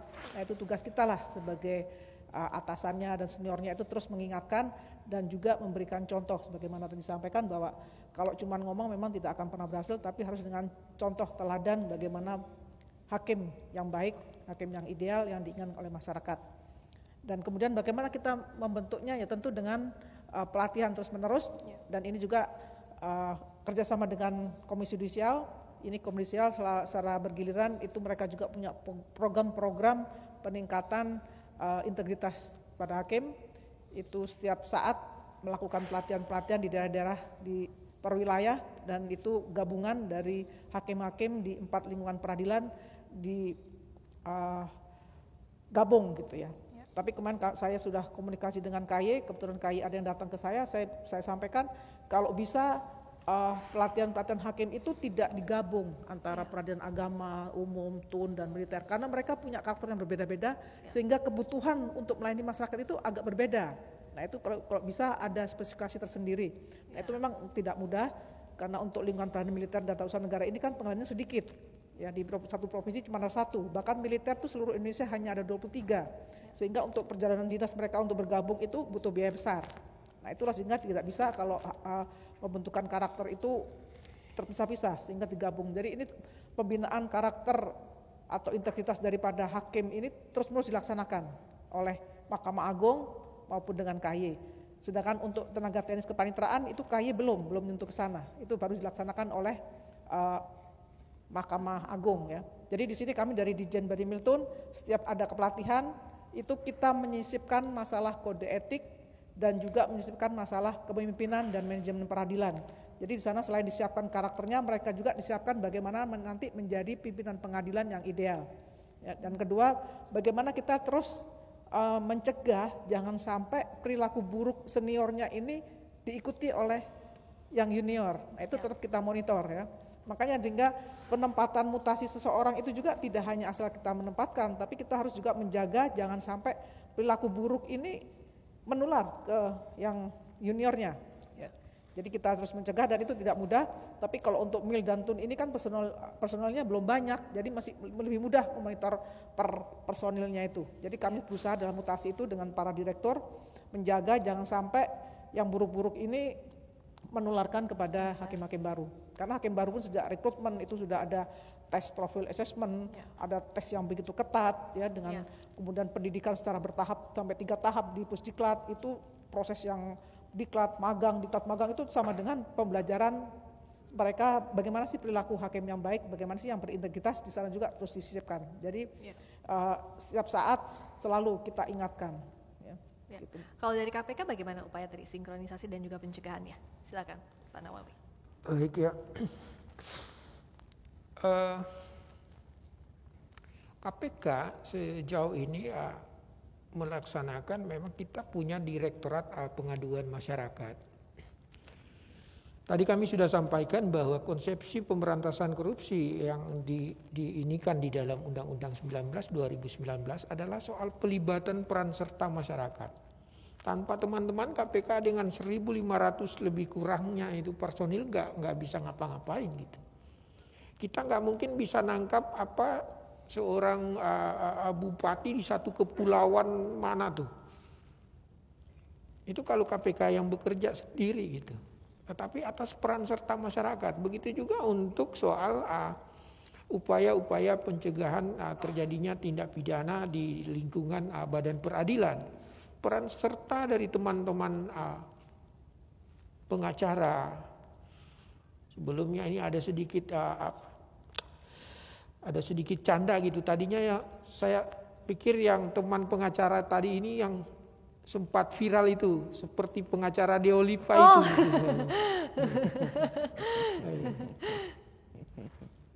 Jadi peran serta dari teman-teman lah untuk membangun lembaga peradilan yang baik gitu, tentu pelaporan, tetapi pelaporan pengaduan itu betul-betul harus bisa dipertanggungjawabkan. Jangan juga lantaran cuman hakim lebih banyak sering melirik kepada penggugatnya mungkin karena gitu terus dilaporin ya. Pak, ini hakimnya terlalu banyak nengok-nengok penggugatnya gitu ya. Artinya laporan pengaduan itu bagian daripada peran serta kita untuk menjaga sebenarnya irah daripada lembaga ini gitu, para hakimnya gitu, seperti itu. Ya. Kami sebutkan tadi bahwa selanjutnya laporan pengaduan yang masuk ke Komisi Pemberantasan Korupsi untuk badan peradilan itu sangat luar biasa gitu. Dari ujung pulau sana ada pengadilan negeri yang kebetulan banyak belakangan ini pengadilan negeri yang namanya saya baru juga tahu gitu. Dari ujung Maluku sana gitu. Ini pengadilan negeri di mana gitu. Bisa sampai tuh laporannya di kita gitu. Ada praktek seperti ini, ada dugaan bahwa ada permainan ini, ada perkara katanya perkara belum nyampe di pengadilan katanya. Sudah ada hakim yang nanya-nanya ke jaksa. Kapan perkara dilimpahkan itu? Kapan itu dilimpahkan? Cepat sedikit gitu. Nah, itu dilaporin itu ke Komisi Pemberantasan. Itu ada di ujung Pulau Maluku sana itu. Ya. Seperti itu. Jadi sekali lagi peran serta teman-teman dalam kaitannya dengan penguatan lembaga peradilan itu juga sangat berperan serta gitu. Ya. Kami sampaikan bahwa kemudian itu masuk kepada Direktorat Pengaduan Masyarakat yang ada di Komisi Pemberantasan Korupsi, kita lakukan telaah gitu. Apakah ini cukup untuk kita tindak lanjuti dalam bentuk penyelidikan atau cukup kita ini serahkan kepada teman-teman di Komisi Yudisial? Komisi Yudisial ini syukur-syukur bahwa sekarang mereka sudah punya semacam penghubung di daerah ya. Penghubung di daerah selain ada teman-teman MAPI gitu juga. Atau kami teruskan kepada Badan Pengawas Mahkamah Agung. Ada beberapa kami mengirimkan kepada badan pengawas. Misalnya ada satu majelis di lingkungan Jakarta barangkali. Tolong diintip-intip itu Pak Kepala Badan Pengawas. Itu ada laporannya mengenai itu. Kemudian kami berharap dalam interval tertentu mereka kemudian mengirimkan tindak lanjut yang telah dilakukan terhadap apa yang kami teruskan tersebut. Seperti itu barangkali langkah-langkah yang dilakukan Komisi Pemberantasan Korupsi. Sekali lagi peran serta masyarakat hal yang paling memang esensi di dalam kaitannya dengan upaya pencegahan pemberantasan korupsi termasuk di jajaran lingkungan badan peradilan. bicara soal peran serta masyarakat terkait pertanyaan ketiga tadi. Silakan dari MAPI. Terima kasih, Mbak. Pertama-tama makasih banyak nih tadi Mas Hasan tadi senang sekali disinggung terkait dengan hakim-hakim muda ya. Saya juga sependapat banget nih sama pendapatnya Mas Hasan bahwa ya kita menaruh sangat banyak harapan gitu terhadap hakim-hakim muda, termasuk yang kemarin beberapa periode belakangan baru direkrut jiwa-jiwa baru, jiwa-jiwa hakim muda ini yang kemudian tentunya bisa jadi membawa perubahan gitu ya ke depannya di Mahkamah Agung dan juga di lembaga peradilan. Tentunya pertanyaannya adalah bagaimana memastikan teman-teman yang hakim-hakim baru ini terjaga gitu ya integritasnya, lalu kemudian tidak terpengaruh tadi ya kalau bahasanya Bu Dirjen gitu dengan ada oknum-oknum yang punya perilaku koruptif gitu. Nah ini tentunya banyak hal yang bisa dilakukan gitu ya dalam hal menjaga integritas, lalu juga kemudian memperkecil peluang korupsi. Bu Dirjen tadi juga sudah menyebutkan banyak hal yang kemudian bisa dilakukan yang sudah dipersiapkan oleh Dirjen. Tapi satu hal yang mungkin yang saya mungkin juga bisa tambahkan adalah kaitannya dengan integrasi data ya. Mungkin bukan lagi-lagi sebelum masuk ke masyarakat sipil, tapi di antara lembaga-lembaga pengawasan ataupun lembaga peradilan itu sendiri, berbagi data ini sangat penting. Integrasi data, bagaimana bukan hanya data-data dalam bentuk pelanggaran etik ataupun terkait dengan integritas ya, tapi juga data-data terkait dengan bagaimana apakah hakim itu berprestasi atau tidak, menulis buku atau enggak, keaktifannya dia dalam forum-forum akademis seperti apa, lalu kemudian putusannya bagaimana, konsisten atau tidak. Nah, saya nggak tahu apakah data-data itu tersedia di Dirjen atau tidak, tapi setahu saya pasti Dirjen punya sets of data gitu ya, yang tentunya bisa dibagikan kepada ataupun bisa disinergikan, diintegrasikan dengan data-data yang dimiliki katakanlah oleh dengan Komisi Yudisial, dengan KPK, sehingga dengan berbagi data ini sistem pencegahan tadi, katakanlah kita mau ngomongin promosi mutasi gitu ya, ataupun pengisian jabatan penting gitu ya, data-datanya menjadi lebih kaya, Bu. Bukan hanya ngomongin tentang bagaimana nih si hakim ini udah berpengalaman nih sekian tahun di pengadilan tingkat ini gitu kan. Kalau sekarang mungkin indikatornya hanya sedikit gitu ya. Dengan adanya data-data tadi, pengayaan data-data tadi, kita bisa lebih punya banyak pilihan. Kita punya Dirjen sendiri punya lebih banyak peluang untuk menggali hakim-hakim yang memang punya bakat gitu ya, modal gitu untuk menjadi mengisi jabatan tertentu gitu ya. Katakanlah KPK punya data-data terkait LHKPN misalkan. Ini tentunya juga bisa disinergikan gitu ya dengan Dirjen, sejauh mana sih petugas pejabat-pejabat ini kemudian patuh terhadap kewajiban untuk melaporkan LHKPN gitu. Jangan-jangan udah mau ditunjuk nih jadi pejabat, ternyata LHKPN-nya belum update misalkan seperti itu. Nah, dengan Komisi Yudisial pun juga sama gitu.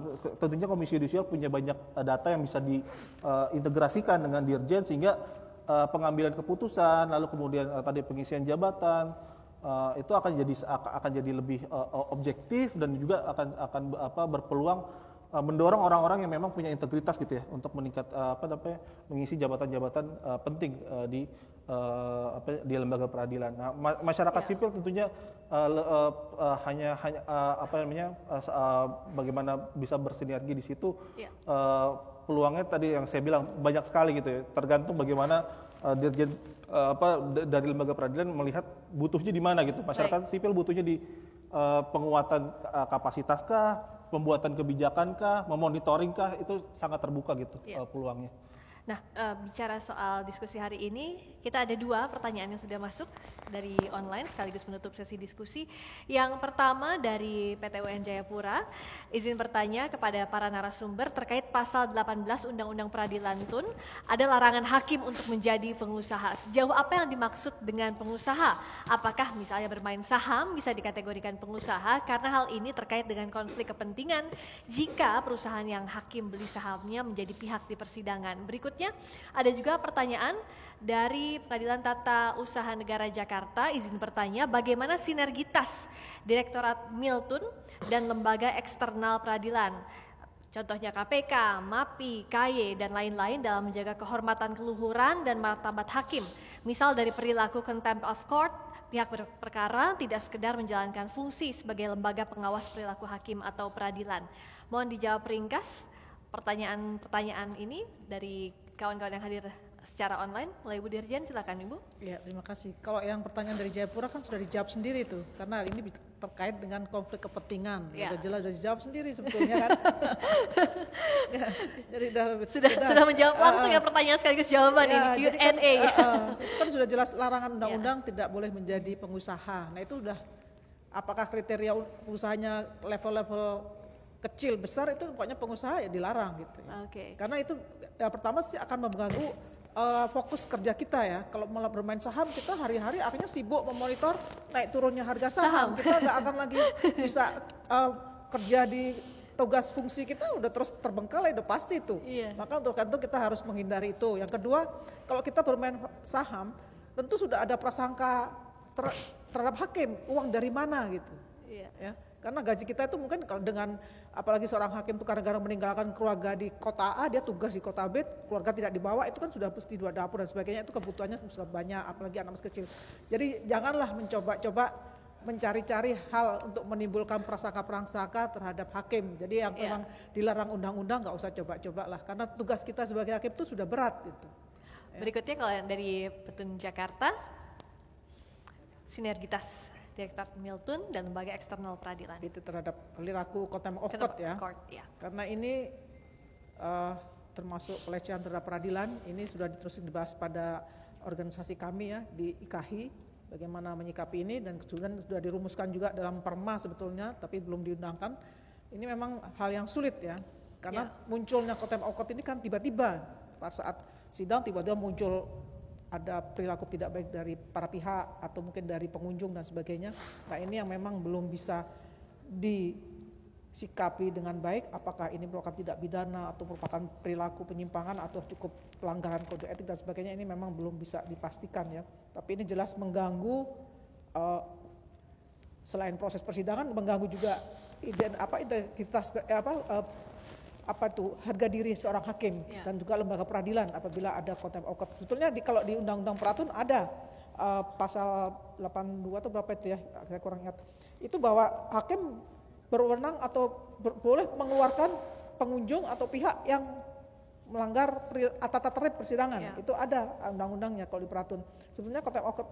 Jadi sehingga apabila dicurigai serikat protes, berdiri dan sebagainya di luar tata tertib, hakim langsung suruh keluar itu.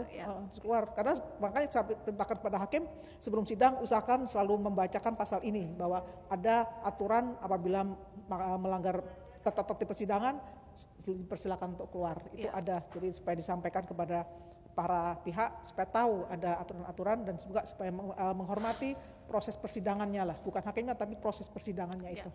Jadi. Kalau dari KPK, silakan Pak Nawawi.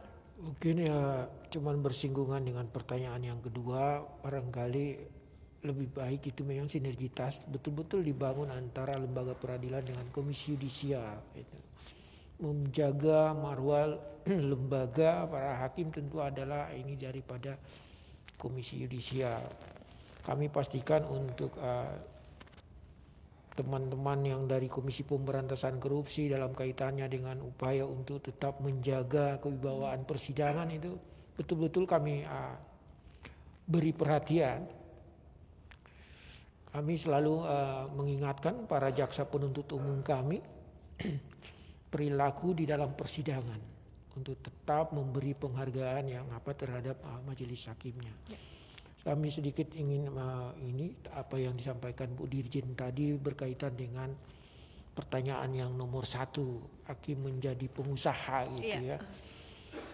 Ya bukan berarti bagaimana hakim bisa memeriksa perkara mengenai saham terus hakim harus bermain saham gitu, enggak juga gitu ya. Kalau hakim memeriksa perkara korupsi, hakim harus korupsi dulu gitu kan. Seperti itu. Maka kami ingin sampaikan bahwa selain laporan pengaduan yang dalam bentuk praktek-praktek perilaku hakim di dalam persidangan. Juga ada laporan-laporan pada komisi yudisial yang sifatnya menjadi pro justisia yang tidak bisa dibuka, bahwa hakim itu ada juga di bawah namanya hakim gitu kan, pejabat negara mereka itu. Ada juga lembaga-lembaga tertentu yang melakukan pengawasan, misalnya dalam hal transaksi keuangan dan lain sebagainya, itu masuk pada Komisi Pemberantasan Korupsi. Ya. Jadi hakim itu betul-betul terawasi gitu. Bahwa ada transaksi-transaksi mencurigakan dan lain sebagainya dari para hakim itu masuk kepada kami. Cuma karena sifatnya pro justisia kan kami tidak bisa menyebutkan itu. Nama-namanya seperti apa dan lain sebagainya gitu. Kami ingin sampaikan bahwa pengawasan terhadap hakim tidak hanya dilakukan secara terbuka oleh masyarakat, oleh teman-teman MAPI, Komisi Yudisial dan lain sebagainya. Ada juga lembaga-lembaga yang secara khusus melakukan juga pengawasan-pengawasan itu. Dan kami harap betul-betul mendapat menjadi satu warning gitu. Ada transaksi yang luar biasa, barangkali hakimnya masih sangat muda, tapi kok ada transaksi dengan ini. Kebetulan saya pernah menjadi hakim, sempat juga menjadi ketua pengadilan hakim tinggi, rasanya juga nggak ada gaji dalam setahun 100 juta gitu. Gitu. Kok ada transaksi yang berulang-ulang. Dan seperti itu kami ingatkan bahwa ada pengawasan-pengawasan yang dilakukan yang memang ditugaskan khusus kepada lembaga-lembaga tertentu untuk melakukan pengawasan terhadap hal-hal yang demikian. Teruslah menjaga integritas.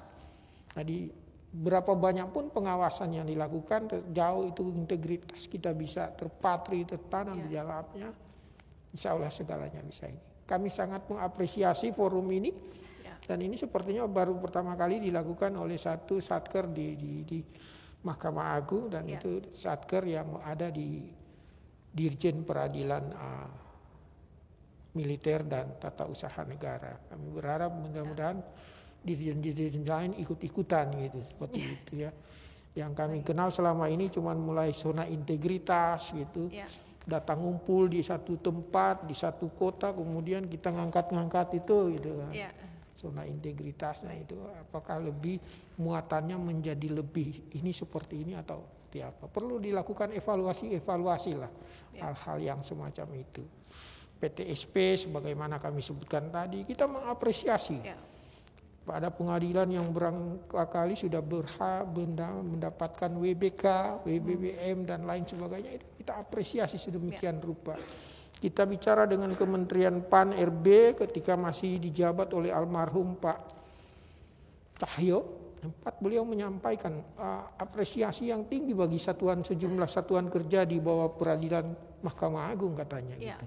Karena mendapatkan pencapaian itu sangat luar biasa dan mereka betul-betul selektif di dalam pemberian penghargaan seperti WBK dan WBBM, dan itu telah dicapai oleh Mahkamah Agung.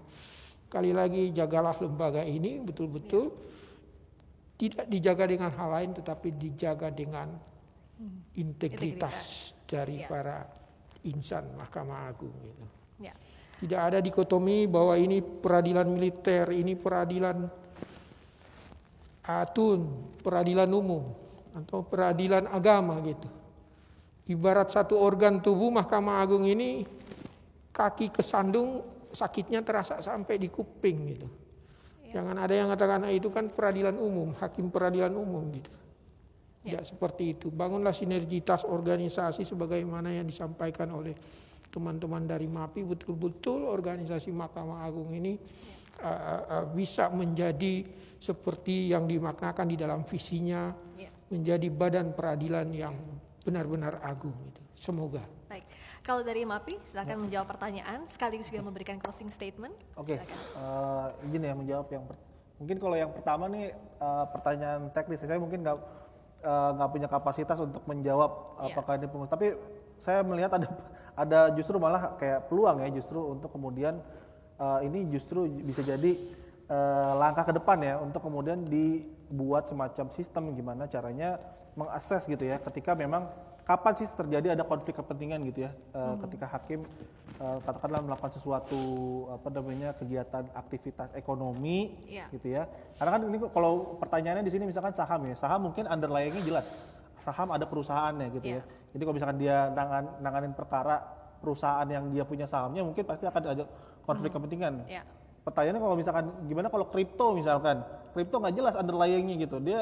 Kita beli kripto nggak jelas nih harganya itu berdasarkan apa tuh nggak jelas, gitu kan? Apakah itu disebut dengan pengusaha juga atau bukan gitu kan? Nah ini jadi kayak misalkan hal-hal seperti itu, jadi menurut saya kayak menjadi peluang gimana caranya supaya kemudian ke depan ada kejelasan lah, paling tidak ada batu uji ataupun alat tools yang bisa digunakan oleh para hakim ke depan untuk menilai saya ini dalam kondisi punya konflik kepentingan atau enggak sih ketika menangani suatu perkara.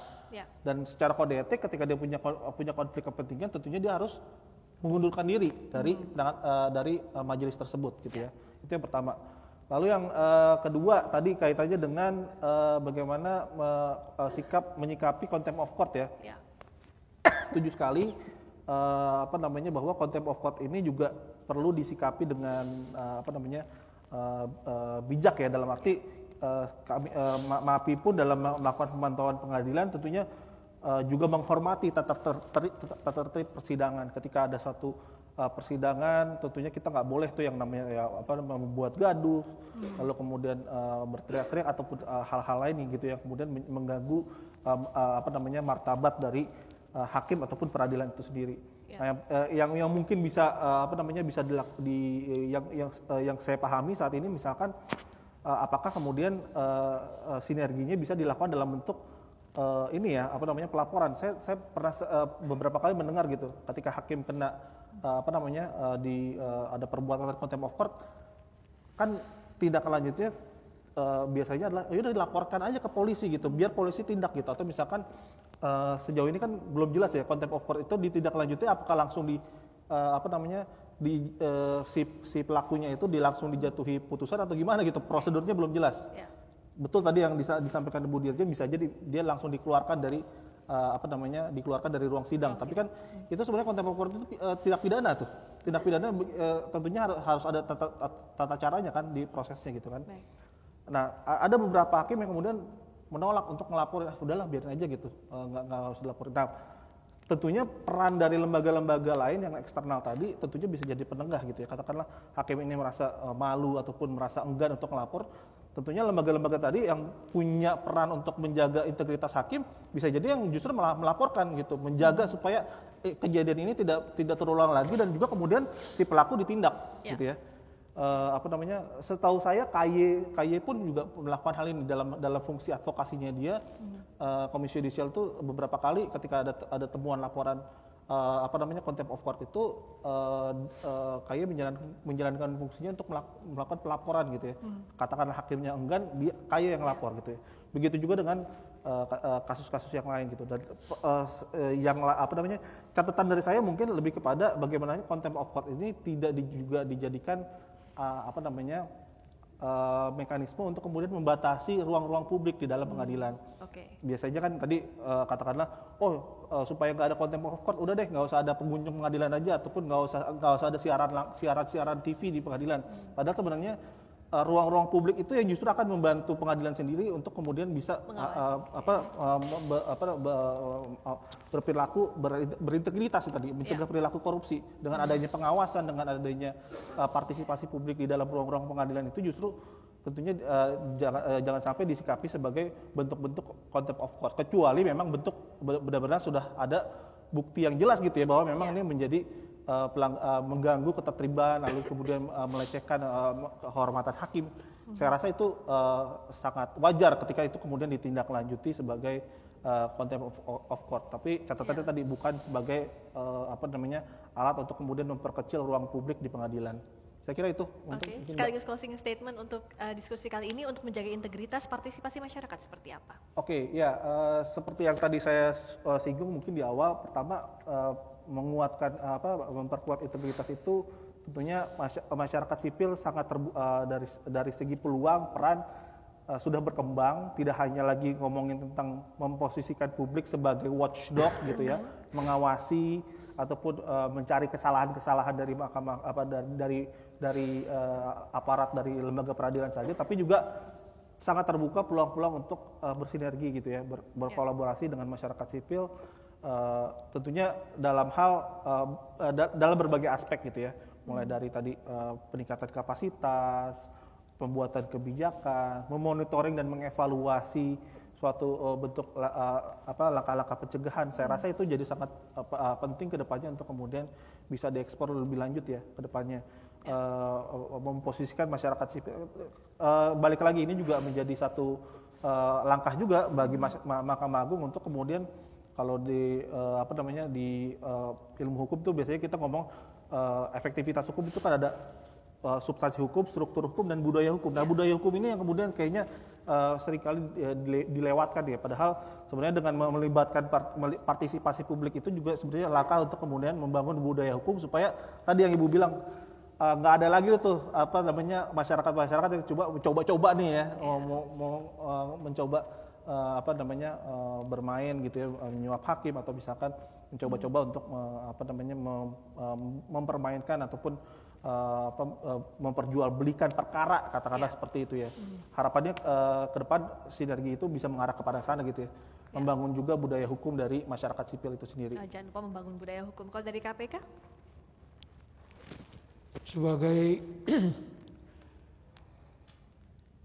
Sebagai orang yang pernah menjadi bagian dari Mahkamah Agung, mungkin closing statement ini cuman pada harapan gitu. Terus semangat menggapai visi peradilan yang agung dengan menjaga integritas.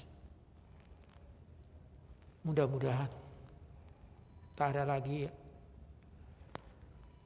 hal-hal yang kemudian menjadikan citra wibawa lembaga ini menjadi ambruk dan menurunkan semangat daripada seluruh insan Mahkamah Agung. Terima kasih Pak Nawawi, Bu Dirjen, narasumber sekaligus tuan rumah. Kita wrap up diskusi bersama dengan Pak Nawawi ya, kita sama-sama dari Mahkamah Agung. Tentu untuk bisa mewujudkan visi Mahkamah Agung adalah tanggung jawab kita sebagai aparatur di lembaga peradilan. Untuk itu kita harus tetap semangat. Yang lalu kejadian ini adalah sentilan buat kita semua untuk merubah perilaku ya. Dan kita harus benar-benar memahami apa itu kode etik profesi kita, baik hakim maupun tenaga panitiaan maupun ASN. Ya. Jadi kita terapkan, implementasikan dalam tugas kita di dalam kedinasan maupun di luar kedinasan, dan kita juga sebagai hamba Allah harus saling mengingatkan dalam kebaikan dan membawa arus kebaikan ke diri kita maupun di lingkungan kita. Menjaga integritas tidak mudah ya, Ibu Bapak sekalian, butuh upaya terus-menerus tadi untuk mengkaji sistem tanpa henti, termasuk juga memberikan contoh teladan dari mulai diri kita sendiri, termasuk juga sinergi dengan berbagai pihak, tak lupa masyarakat publik berpartisipasi di dalamnya. Tepuk tangan sekali lagi untuk para narasumber di siang hingga sore ini. Terima kasih sudah hadir di diskusi ini, yang hadir secara offline maupun online, Pak Kepala Badan Pengawasan Mahkamah Agung beserta seluruh peserta yang juga hadir dari berbagai daerah yang hadir lewat daring. Terima kasih sudah menyaksikan talk show peran Ditjen Badil Miltun dalam menjaga integritas aparatur di lingkungan peradilan militer dan peradilan tata usaha negara. Terima kasih atas ulasan yang luar biasa sepanjang hari ini Ibu Luli Tri Cahyaningrum, Direktur Jenderal Badan Peradilan Militer dan Peradilan Tata Usaha Negara. Terima kasih Bapak Nawawi Pamolango, Wakil Ketua Komisi Pemberantasan Korupsi. Terima kasih Bapak Muhammad Rizaldi, Ketua Masyarakat Pemantau Peradilan Indonesia atau MAPI, Fakultas Hukum Universitas Indonesia, dan para pemirsa bisa menyaksikan tayangan ulang diskusi kali ini di YouTube Ditjen Badil Miltun. Terima kasih sekali lagi untuk Direktorat Jenderal Badan Peradilan Militer dan Peradilan Tata Usaha Negara Mahkamah Agung Republik Indonesia atas diskusi hari ini. Kami juga undur diri, semoga kita bisa berjumpa di kesempatan lainnya. Saya Friska Clarissa menutup acara kali ini. Wassalamualaikum warahmatullahi wabarakatuh. Shalom, Om, Shanti, Shanti, Shanti, Om. Terima kasih.